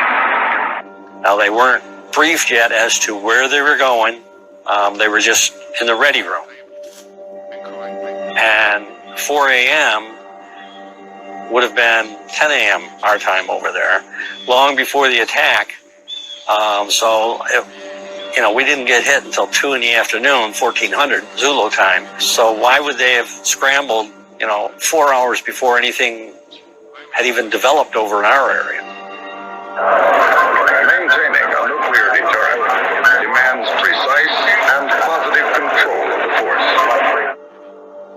There was a plan to bring Russia and bring everybody into the fold of things and start a potential Third World War. When I use the DEFCON terminology, we actually elevated to battle preparedness level 1 and the entire fleet, and all these ships in that fleet were supposed to maintain battle preparedness number 1. We were within probably only minutes of that happening. But I guess it depends on what meanings people attach to words, folks. Of people who overheard McNamara, the Defense Secretary, and the President, Lyndon Johnson, shouting down the phone, "Stop the attack, call everybody back." We were 6 minutes from World War III. It was going to be worse than anything that we'd ever seen in history before. One of the interesting witnesses that I tracked down in all this was a man called David Ness, who was the acting ambassador in Cairo at the time. On the day that the Liberty was attacked, he gets messages, urgent messages saying, "You must get out of the embassy, you must destroy all your secret materials. Cairo is going to be attacked in reprisal for the Liberty."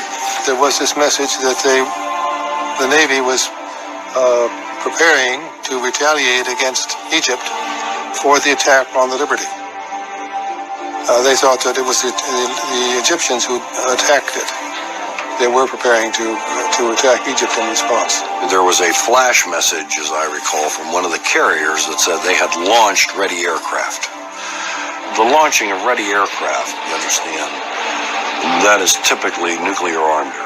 I really, really, truly believe, and again, coming from Admiral Martin's mouth to my ears, I loaded 4 planes with nuclear warheads headed to Egypt.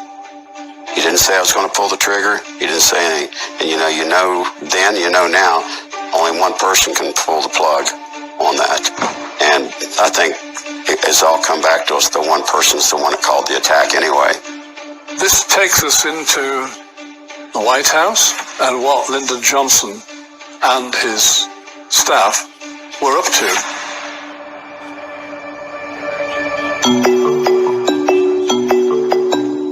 In the summer of 1967, I was the staff writer for President Lyndon B. Johnson at the White House. I was aware of that year's Middle East crisis, but like most Americans, understood little about it other than the fact that it involved Jews and Arabs. And that year I did not know a single Arab, and possibly LBJ did not either. Like most Americans, I was pro-Israel. Israel having been sold to most all of us as the underdog.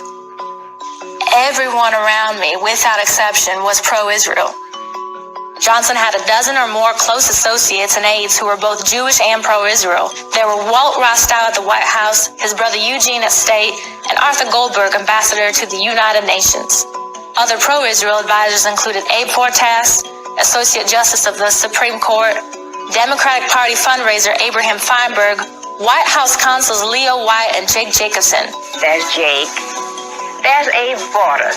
I could see the comings and goings of Abe Fortas and Arthur Goldberg, and I knew that Walt Rostow, in particular, had close Israeli connections and met frequently with Israeli Embassy Minister Ephraim Epi-Evron. What I saw in the White House planted questions in my mind. As Americans, we had just passed through a dangerous Middle East conflict that had threatened to explode into World War III. There were two parties to the conflict, Arabs and Jews.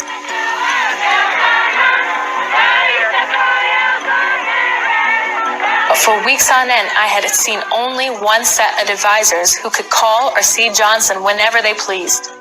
The Arabs had no voice, no representation, no access whatsoever. I'm Philip Nelson. I'm the author of the book Remember the Liberty, along with 3 other co-authors, Ron Kukl, Phil Turney, and Ernie Gallo. All all three of whom were survivors of the attack on that ship, the USS Liberty. On November the 25th of 1963, at the state funeral for John F. Kennedy, Lyndon Johnson had met Golda Meir there and promised her that although you have lost a friend, Then advised to stand by for a severe gunshot wound. you have gained a better one. And sure enough, he almost immediately began accommodating everything that they wanted. I know Kennedy was going to straighten things out with Israel. Eisenhower actually did. He cut the money off until he did what he wanted. But after Johnson, they had free reign for anything they wanted, anytime they wanted. And it's been that way ever since. It has nothing to do with the religion. It's the politics of Zionism. Among their requests, were greater access to fighter jets and submarines and all sorts of offensive military weaponry. I got a long wire from Eshcol yesterday, real good one on my birthday, and I have really saved him and gone to bat with his equipment and stuff, and I've done it quietly and I think quite effectively. I made the Germans give him tanks first, and then Ben-Gurion leaked it out and got them in trouble and damn near beat old man Earhart, but then I took over his order and I did it myself. John F. Kennedy had tried to fight all of that, and especially their researching and planning to develop a nuclear bomb. I like Eshcol. I got along with him fine. I got along with Ben-Gurion fine. I spent a lot of time with him, and back when they were in real problems and they were getting ready to sanction. Because I just came down here and said, hell no, that can't be, and I stopped it. It goes without saying almost that the fact that he had surrounded himself with not just Jewish people, but the most zealous Zionists had a lot to do with his manipulation and his planning, to do things that would benefit him personally. It's been pretty well documented by his major biographers, in fact, Robert Caro and Robert Dallek, that Lyndon Johnson's parentage and his grandparents were of Jewish extraction. The Ichko Ezratis are such friends to generations of Johnsons. They have sponsored the LBJ Library's 6-day war exhibit, today's symposium, and have just come from our granddaughter's bat mitzvah. They are true menches, and I am forever in their debt. Lucy, thank you so much for those beautiful personal remarks and for being such a strong supporter of the Anti-Defamation League all these years. And mazel tov on your granddaughter's bat mitzvah. Who knew? You had a situation in 1967 in America where the White House was virtually penetrated by people with very strong connections to Israel. On occasion, I saw a strikingly attractive blonde woman who I learned was an ardent supporter of Israel and a woman of whom the president was fond. Her background sounded like material from a spy novel. Every story like this has to have a beautiful woman in it, and the one in this case is a woman called Matilda Quinn. When it's cloudy, I don't see you. When it's dark, I lose your spark. I don't have another moment when you're not around. I know you're my ray of light. Somehow I have lost your sight. I have got mysterious ways to bring you back into my life. I'm gonna make you mine. I'm gonna make you mine. I'm gonna make you mine. She was born Matilda Galland in 1927 in Italy. While a student in Geneva, she fell in love with a young Bulgarian Jew, David Danin, who had been brought up in Palestine and exiled by the British for his association with the Ergun Zai Luemi, a Jewish terrorist group led by Menachem Begin, Matilda said that as a teenager, she saw Danon as a dashing and heroic figure, an activist dedicating his life to the founding of a Jewish state in Palestine. He was a personal friend of Stern gang terrorists led by Yitzhak Shamir, who killed British resident minister Lord Walter Moyne in Cairo during World War II, and the Irgun terrorists who blew up the King David Hotel in Jerusalem in 1946 with a heavy loss of life. As bloody as these actions were, Matilda said she saw them as heroic. They represented the depth of the convictions of Danon and the Irgunists and drew her to them. Matilda became so enamored of the Jewish struggle and of Danon's daring undercover operations in Europe that she converted to Judaism and married Danon. Then she, too, became an Irgun agent. As a seemingly innocent, petite, and pretty blonde out for a bicycle ride along the Switzerland's borders, she, in reality, was taking messages and explosives into neighboring France and Italy to be passed on to the Irgunists, a young gunrunner for the Jewish terrorist group. Matilda received a PhD in genetics at the University of Geneva in 1953. She and Danon then moved to Israel, where she became a cancer researcher at the Weizmann Institute. After the birth of a daughter, she and Danon separated. While still at Weizmann, however, she met and later married the rich and 20 years her senior Arthur Krim, a motion picture executive who became finance chairman for the Democratic National Committee. American Jews such as Krim and Abraham Feinberg, a New York banker and the first Jew to become a prominent money raiser in presidential campaigns, were by then bringing in well over half of the Democratic Party's funds. Thus, it was natural that such fundraisers would become very important to many Democratic candidates, and particularly to the leader of the Democratic Party, Lyndon B. Johnson. Sometime in the early 1960s, Arthur Krim and his wife Matilda were influenced by Lyndon Johnson to buy the ranch. It's a 150-acre ranch very close by the LBJ Ranch near Johnson City, Texas, so that they would have a lot of time together. They would spend a lot of time. And so that there was, on their part, I think the Krims, looked at that as an investment for their own interests, and their own interests basically revolved around, whatever would strengthen Israel is what they were trying to achieve. This Krim is as pure as any person I ever saw. He's got a soft voice. He has none of the aggressiveness that you would associate with a Wall Street lawyer. No oversell, no overkill. He sits here. I see him damn near every week, and he comes down here. He's here last night. Because I just like to listen to him. He's so soft, sweet, kind, soothing. But I let him see every damn document that comes in. He reads anything. I never have heard of one little thing he ever said.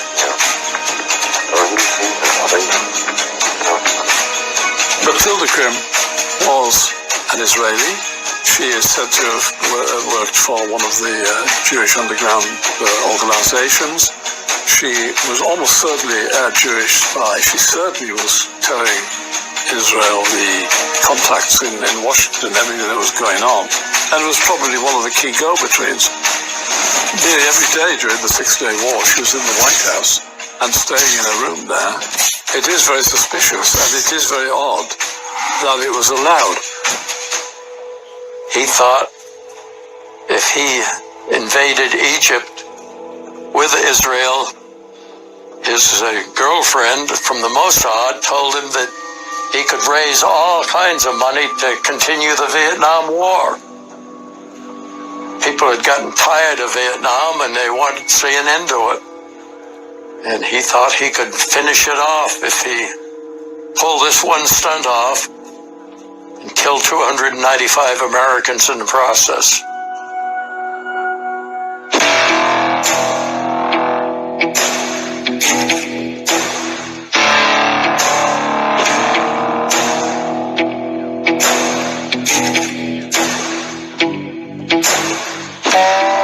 My name is Pete McCloskey. I served in the Congress from 1967 to 1983. I was the first Republican elected opposing the war. I made the first speech to impeach Richard Nixon on the floor in June of 1973.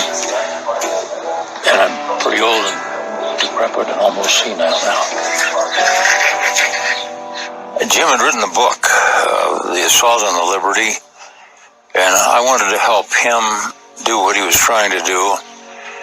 It turned out that as his book got published and distributed in the libraries, the local Jewish population the books would seem to disappear.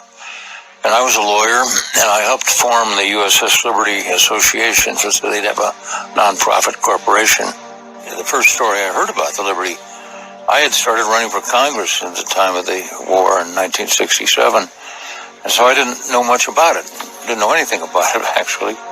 And I was in the Congress, and then Jim and I got to be friends, and I helped the crew of the Liberty, and I came to really like the guys. They were terribly distressed because they had been dumped on by the government and the Navy. It's really a black mark for the U.S. Navy, the way they treated that crew. I first heard from Jim Ennis that he had been contacted by a man with a hoarse voice who said that he'd been a pilot that attacked at Liberty, and he wanted to tell the true story about the Israeli deliberate attack on the Liberty. And he said he and his executors, commanding officers, a flight of 8 Mirage fighter bombers, and when they were ordered to attack, they radioed back, that's a U.S. ship. They were ordered to attack anyway.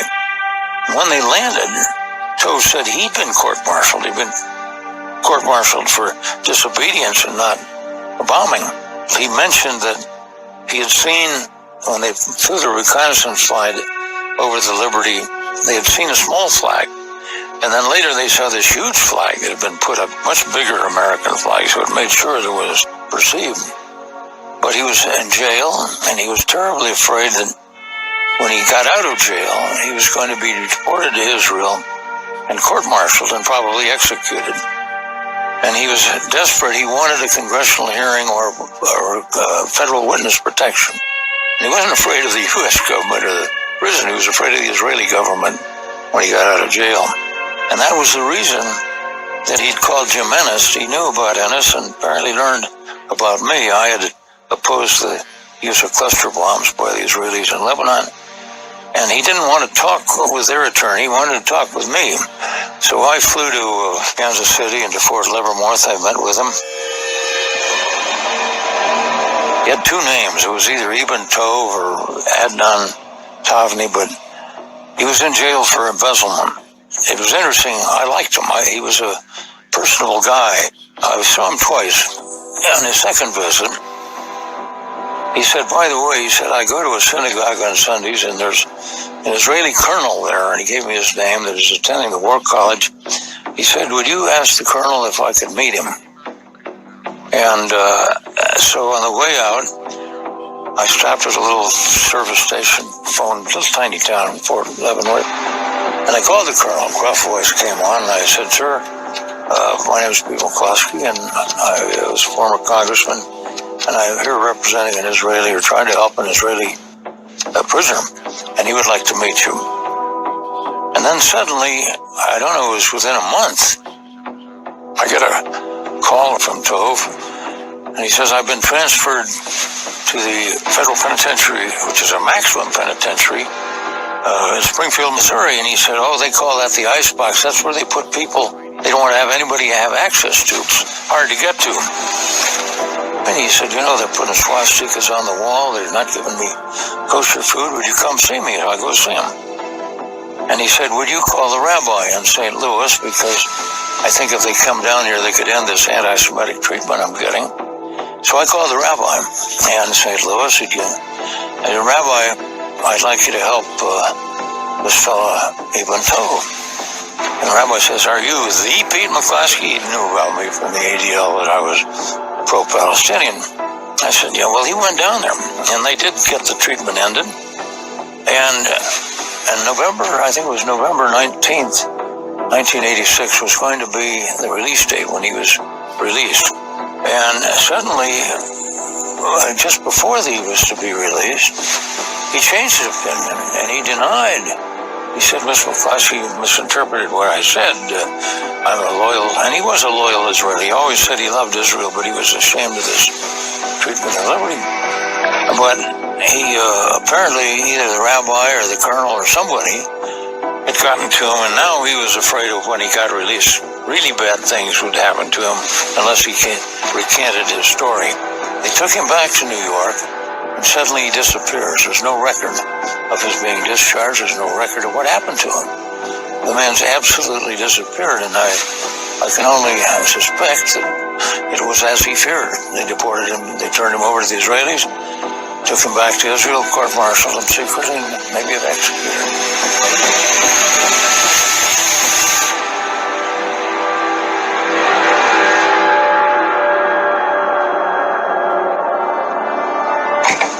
We found a book of memoirs written by a guy who was the military aide to the then Prime Minister of Israel, this guy called Israel Yor. And he gives an account in this book, which has never been translated into English. It's available only in Hebrew. In fact, it wasn't even a sort of bestseller there. He gives an account how on June the 3rd, 1967, 2 days before the war broke out, he was at the home of the Prime Minister, and they were waiting for the head of Mossad to come back from Washington. Because the head of Mossad had been sent to Washington to get permission, to get the green light to launch the war. And he explains, we knew we could win. He's explained already in the book. He says, we knew we could win. The generals were hot to go. They weren't really scared of the Egyptians or anyone else, but they wanted to go ahead with this. And the Prime Minister had been saying, no, we can't do it. We can't attack until we have American permission. And he gives this very vivid description of how Meir Amit, the head of Mossad, comes back into the room at midnight. And they're all these sort of high command is sitting around, and this being an Israeli meeting, the air is thick with cigarette smoke. And Amit walks back in, they say, well, what is it? Is it war or no war? Will they let us go? And Amit says, well, I've been given to understand, the Americans have told me that they would bless us if we crushed NASA. So they said, that's it. And they started the war on Monday morning. And he'd been to Washington, he'd seen Richard Helms, the head of the CIA, very few other very senior officials, and also including, certainly, James Jesus Angleton. One of the key guys in this story in the CIA was a man called James Angleton. James Jesus Angleton. He was head of the Mossad desk, or the Israeli desk. He was, by all accounts, and there's plenty of evidence of this, very pro-Israeli, had very close working relationships. He had built his career in the CIA on information that had been supplied to him by the Israelis, by Mossad. Apart from being head of the Israeli desk, head of counterintelligence. Now, the head of counterintelligence is supposed to stop penetration of the US administration by foreign powers. And yet, what was he doing about all these people who were wandering in and out of the White House at the time? It's really quite extraordinary. The Crims, as well as other Jewish Americans who were closely associated with Johnson, advised and counseled him on the events leading up to the Six-Day War of June of 1967. On the Memorial Day weekend in May of 1967, Matilda and her husband were guests at the LBJ Ranch. On arrival at the ranch, Johnson learned that the Soviets had warned the U.S. that if Israel attacked an Arab state, the Soviets would go to the aid of that state. The State Department was preparing a message for LBJ to send to Israel. This is not a story about what Israel did and what America did. It's what some people in very powerful positions did in both countries. There's a limited group that betrayed me. But very influential, but limited. Angleton was the supreme plotter, highly secretive, huge resources, able to push all sorts of buttons. So he would have been planning and plotting and preparing all this, making sure all the time that his hands weren't getting dirty. So even Lyndon Johnson might have been fully in the loop, but certainly some of the people close to him knew exactly what was going on.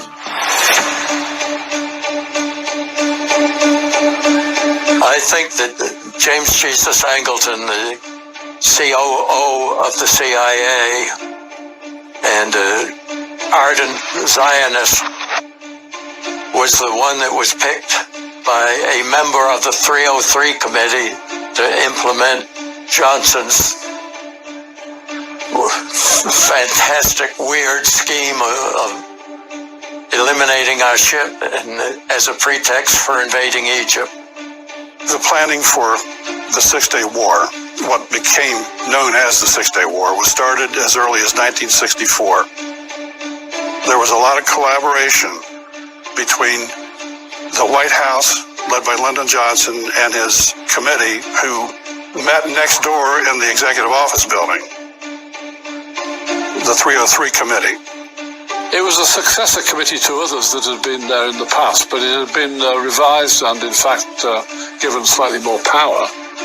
And that was comprised primarily by Walt Rostow, who was his national security advisor. The idea of the 3-year committee was actually explained to me by the former head of the CIA, Dick Helms, and he said he was there to make sure that the president could pretend that he wasn't aware of some of the more sensitive issues that were being carried out by the American military. And so anything that might be considered discreditable for the US went through the 3-year committee, and he was never, Johnson in this case, Lyndon Johnson, was never present to be accused of sanctioning it.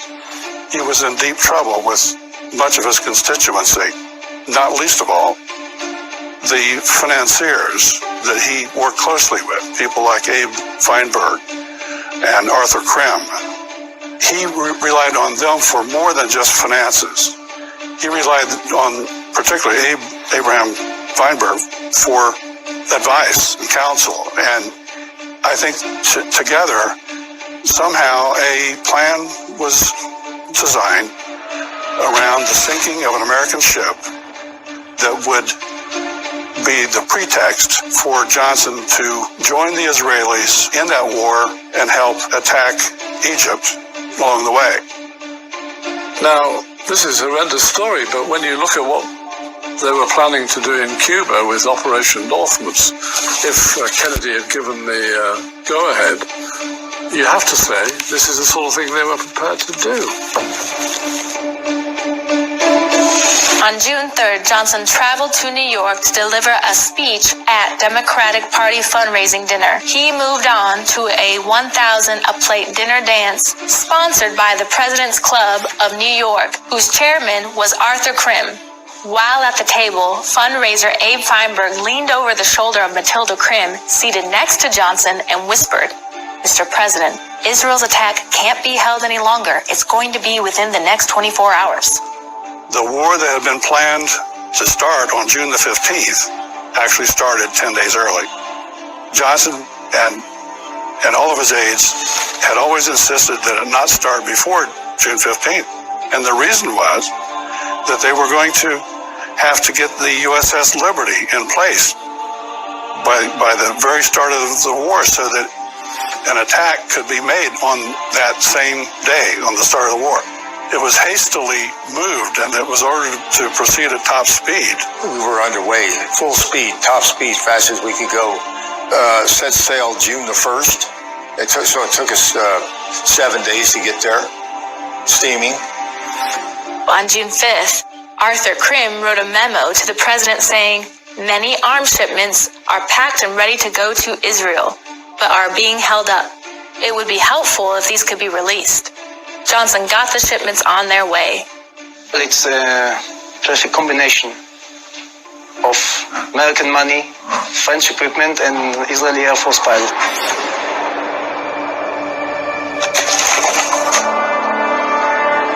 The larger operation was referred to as the Frontlet 615. The 615 stood for June the 15th of 1967. James Ennis, who wrote the book about the USS Liberty, was trying to ferret out more information. he discovered this document. I think he was given it when he was asking for stuff about Operation Cyanide. Now, he'd heard about a thing called Operation Cyanide from one or two members of the crew, and he was intrigued by it. Up pops a classified document from the 303 committee sanctioning a thing called Frontlet 615 about a submarine in Egyptian waters. I had gone to the LBJ library asking for, all Liberty documents, and this one-page paper came out of nowhere. Minutes from the 303 committee. 303 committee was simply a device for examining covert operations of any kind and making a judgment on behalf of the president so he wouldn't be nailed with the thing if it failed. This was in the Liberty file. It suggested that this had to do with the submarine that was near us and with cyanide and all the other things. It was pretty well confirmed that there was a periscope sighted in the water. Lieutenant Jim Ennis was the officer of the day that day, and he reported it in his log. I know there was a Russian submarine and 2 American submarines. My good friend Augustus Hubel, was the commanding officer of the submarine, the Andrew Jackson. And to his dying day, he refused to say a word. Even when he knew he was dying, he refused to tell his classmate anything about it. Well, I'm sure he had a 900 mission on board. It means they were on submarines to go listen to foreign nations, intercept, and then bail out as fast as they could. It was a black op. It was undercover. It may have been CIA controlled. I'm afraid to say this, but deep down I think they were there to sink us, just in case, whose sole function was to make sure that nothing was captured. I think the other U.S. submarine was probably engaged in Operation Cyanide, which was the program to extract information from the Mediterranean cable. Operation Cyanide, what was this thing? Now, of course, this became a huge focus for me because I ended up writing a book called Operation Cyanide. And it really is the crux of the whole story. Operation Cyanide, I discovered, was a plan an agreement between Israel and the US administration to prepare for a war with Egypt. Because the Americans, who were, I think, the prime movers with Operation Cyanide, wanted to get rid of President Nasser, who they saw as a communist stooge and a dangerous man, and who was allowing communism to spread through the Middle East, which they were petrified about. World domination, global war, by the Soviet Union. Ideological. Have you, since 1945, seen anything which altered your firm conviction that the war never ended? There has been nothing. When the agreement was reached, which was way back in a year before the Six-Day War in 1966, people from Israel and the American administration started planning for the war, and it involved them having a pretext for doing it. So the Liberty was sent to that part of the Eastern Mediterranean, right into the middle of the war zone, to be a target of some sort, to give America a pretext for launching a war on Egypt. Had Terry Halbardia not gotten the SOS out and every last man was killed and Cairo was nuked, then Israel would come out looking like a good guy. Nobody would ever know the difference. But they had to kill every last one of us to make that strategy work. And they failed at that. Far more than his failed policies in Vietnam, the Middle East policies that LBJ allowed to fall into place in the June 1967 war would remain to haunt the U.S. for decades to come. Did Johnson order a cover-up? No, that I'm aware of. But people were sworn to secrecy. The naval inquiry is regarded by many as incomplete. You ask McNamara about those questions, I'm not going to answer those.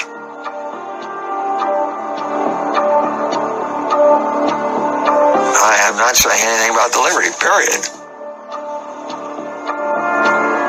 I like to think that really, after what happened to the USS Liberty and all the skullduggery that was going on behind the scenes, Israel had America by the scruff of the neck. Such was the need to cover up what America had got up to during the Six-Day War, that Israel was in a position to influence, could even say blackmail America into becoming the main supplier of arms and aid. And of course it's just mushroomed ever since. Israel still depends hugely on American aid. The Liberty is a microcosm of this much bigger problem in the Middle East. And Americans need to know what happened. The story has to be told. In the councils of government, we must guard against the acquisition of unwarranted influence, whether sought or unsought, by the military-industrial complex. The potential for the disastrous rise of misplaced power exists and will persist. We must never let the weight of this combination endanger our liberties or democratic processes. We should take nothing for granted. Only an alert and knowledgeable citizen can compel the proper meshing of the huge industrial and military machinery of defense with our peaceful methods and goals, so that security and liberty may prosper together. General Washington, in his farewell address to the nation, warned us about alliances with a foreign power, and at that time, America was enamored with a Marquis de Lafayette of France, who had given huge treasure trove to the fledgling American government, and there are streets of Lafayette, cities of Lafayette across America as a result of America being enamored with the French during the Revolution. Here we are enamored with another foreign government, no longer France, but another foreign government, and they, in effect, control us. We won't defeat Zionism controlling America until you accept the truth of what has happened in the past. We've pretty much uncovered the liberty, but we haven't achieved justice. Nobody in Washington will accept the fact that it was a deliberate attack with an attempt to eliminate us. The Zionists are an enemy of the United States, and they subverted the policy of the United States. The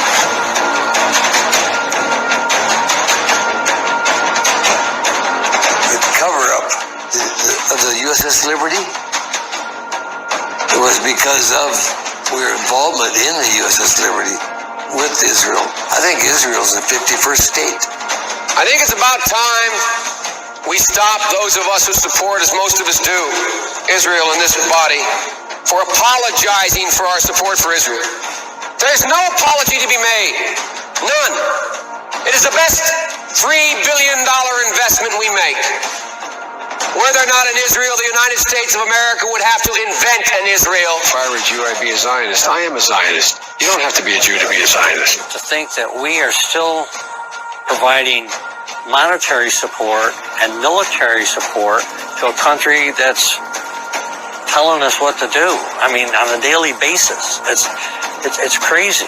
There are certain people that don't want anything negative about Israel to be told whatsoever, because it's offensive. Because it then flies in the face of this relationship, this holy relationship we're supposed to have with the Israelis. Right now, President Donald Trump's commitment to Israel is sacrosanct. Congress's commitment to Israel is sacrosanct. We don't take Israel for granted. We know that this special relationship is central to our national security. My U.S. Senator is a very close friend of mine here, We belong to this club together, and I can't talk to him about it. I mean, he's on the Israeli lobby and so forth, and I'll hear your story, Mo, but it's what he sends. I can't risk my job. Every candidate for Congress at that time had a pledge. They were given a pledge to sign. And I was new on the scene. And so the pledge had Jerusalem as the capital city, the military superiority of Israel. American Congress people have to sign this pledge. Yes. So this relationship that we have, the U.S. government, Israel, and to the American public, is there now, all right? And it's totally based on lies, deceit, and fabrication. The careers of our senators and congressmen are not to just be there for 2 years or 4 years or whatever. They're to have a life job. We write to senators all the time still today, and nobody's going to defend us in that situation. I mean, we've had a couple try, and it certainly never helped their careers.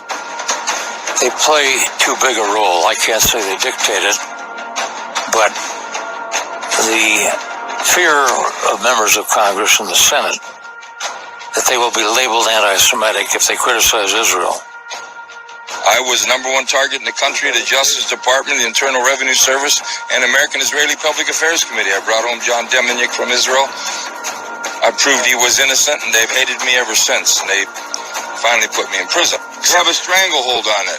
I said that on the Greta Van Susteren show when I got out. But I believe that Israel has a powerful stranglehold on the American government.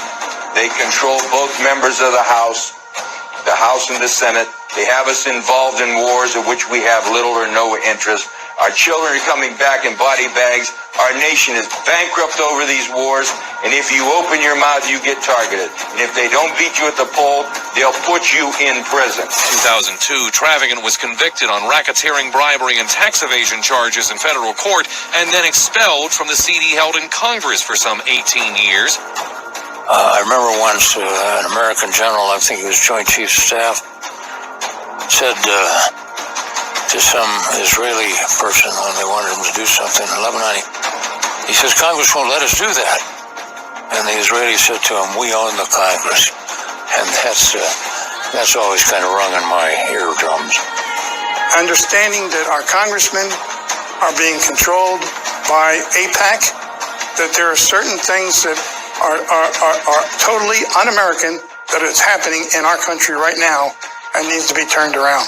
I've always thought AIPAC ought to be registered as a foreign agent with the Israeli government.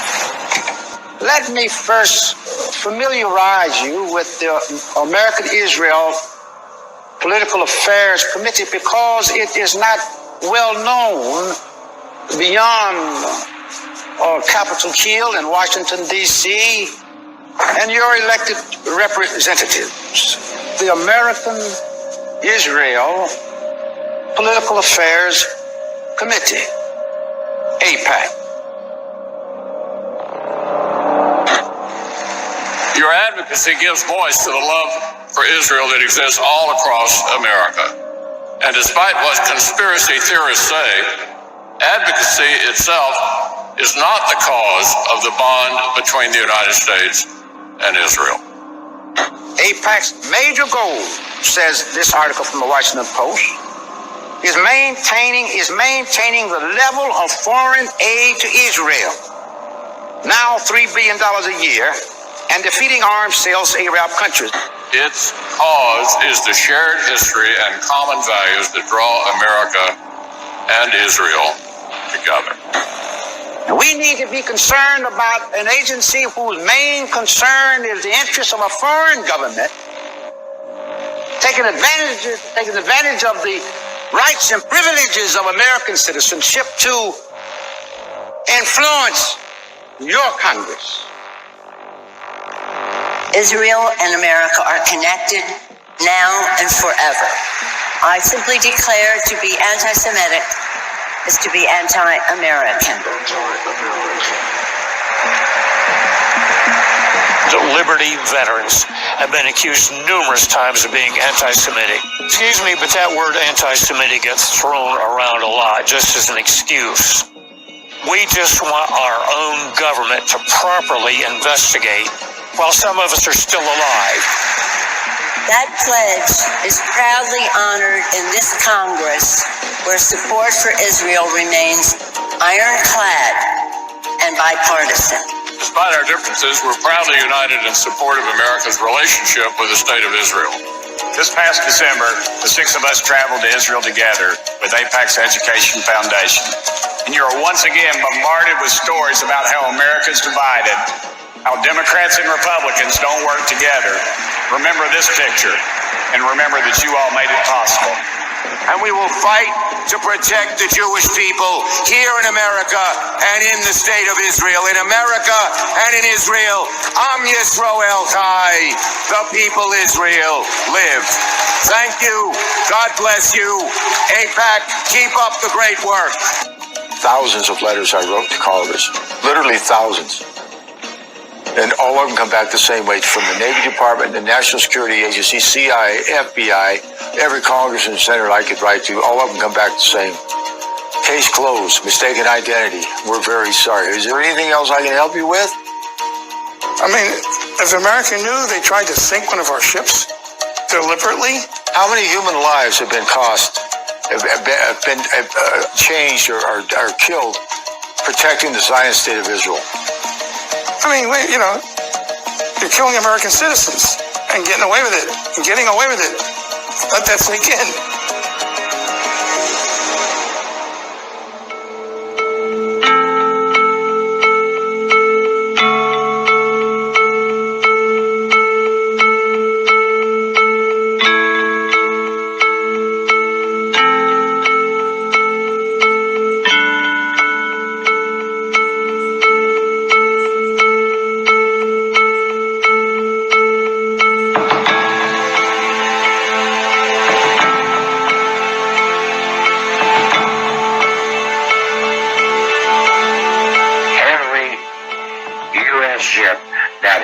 Sunk since the USS Maine in Havana Harbor in 1898 has been investigated by the Congress, and none of them have ever bothered to investigate the attack on the Liberty. I think it's more important that the two governments own up to it. As long as I say this is the motive, they're just going to say, well, he's just a disgruntled veteran. When you take an oath and you really mean it, and then the people that are supposed to support you took an oath too, and they don't stand by it, what's that feeling? Is betrayal a word? I don't know. There's no word in the English language that I know of. It's Christ would know. He was betrayed. I guess he would know better than I what the definition of that would be. To tell the sailors who had gone through this, and not to repeat or say anything about this because we don't want to threaten Israel or injure our relationship with Israel, I think that's wrong. I certainly feel sorry for the loss of all of our good shipmates on the Liberty and the trauma that the rest of the crews had to go through over these years trying to get recognition and get on with their lives. It's been a long struggle. Well, I want to get the word out, make sure they know about it. First of all, it's shock. Israel did this? Yes, Israel did this. I mean, there's so much anger at times at what they did to my shipmates and us. We were raped. We couldn't do anything but sit there and take everything they gave us. 90% of the country doesn't know what the Liberty is, was, or what happened to it. And until we can get 100 million people aware of it and energetic about it, it'll be covered up because it convicts a president of treason. Well, the guys that died for America. They certainly didn't die for Israel. And there's no question that Israel killed my shipmates and tried to kill me and wanted to kill me. And there's no question in my mind that Lyndon Baines Johnson wanted me dead. I want people to realize that. I'd love for people to truly understand the kind of person that Lyndon Johnson and his cronies were. Case should be reopened for nothing but to show the valor, the heroism, and the odds that those people took on to survive. The attack on Liberty on 8 June was in fact a case of mistaken identity. Now that is the sort of thing in this record that I found great difficulty in supporting from the evidence that was included.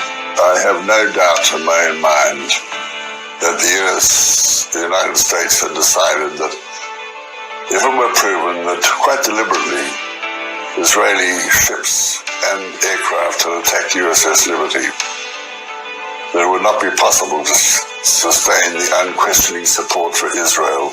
But it demonstrates that a major power, when it believes its vital interests are involved,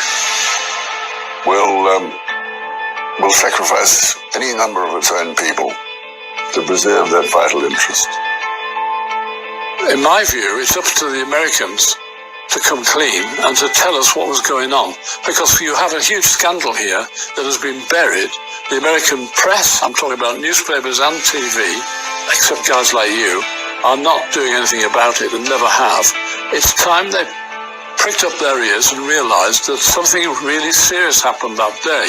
And I'm not just talking about something that happened in history, because what happened in the Six-Day War completely altered the whole situation of the Middle East. This is about foreign government influence. Folks, this is our government. This is our way of life, and it's being attacked from within. May the souls of our killed in action rest in peace in the arms of our Lord. We hope you know that your shipmates are doing what we can for your justice. To close, I leave you with a comment from Voltaire. To learn who rules over you, simply find out who you're not allowed to criticize. God bless you for coming. God bless America. God bless the Navy. I'm still going to do everything in my power to touch the right people and get the message out. And unfortunately, I don't feel our future generations starting today are going to care anything about the USS Liberty. Want the truth to come out. What led up to it, what happened, and what's happened afterwards. Our government should be ashamed of the way they treated us and ashamed of the fact that they refuse to investigate fully what happened and tell you, the American public, that Israel deliberately attacked this ship with the intent of killing everyone on board and sending that ship to the bottom of the Mediterranean Sea. Only hope and pray that this thing will go over so big that even the President of the United States has to take action. It can't be solved otherwise. It was started by a president. It's got to be at the level of the White House to correct it. Yeah.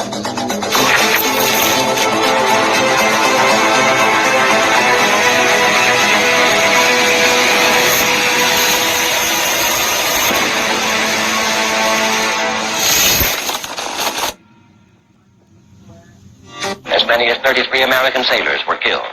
The ship and its survivors are still on their way to Mediterranean ports. NBC News correspondent Robert Gorowski reports by satellite. This is the USS Liberty, the Navy ship that was strafed and torpedoed Thursday by Israeli patrol torpedo boats and Israeli warplanes. She's been steaming along at 8 knots Since she was attacked in the accidental episode of yesterday, she has now been joined by the 6th Fleet, which has been steaming to her assistance. All day today aboard the USS America, helicopters have been taking off and landing after bringing back some of the 100 men who were injured in yesterday's attack. The helicopters first took aboard the most severely wounded, now taking aboard those who are able to walk aboard ship. They will eventually be taken to the European mainland for treatment. It's impossible to assess the damage to the Liberty. She took one torpedo from the Israeli patrol torpedo boat. When daylight pierced the vessel, one cloud was in the sky. I beheld the star of Rampham with a million questions why, and every hole that tore my soul that day, I still carry them with me. By sheer determination and God's grace, I remain. But if it helps you sleep, you can picture me at the bottom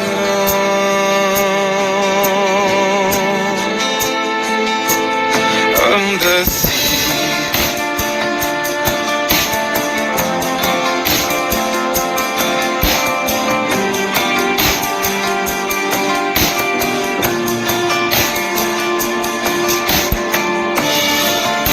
I locked eyes with the pilot, threw my fists into the air, 'cause I'd rather die in violence than cower at your sneer. And I've held these wounds for days.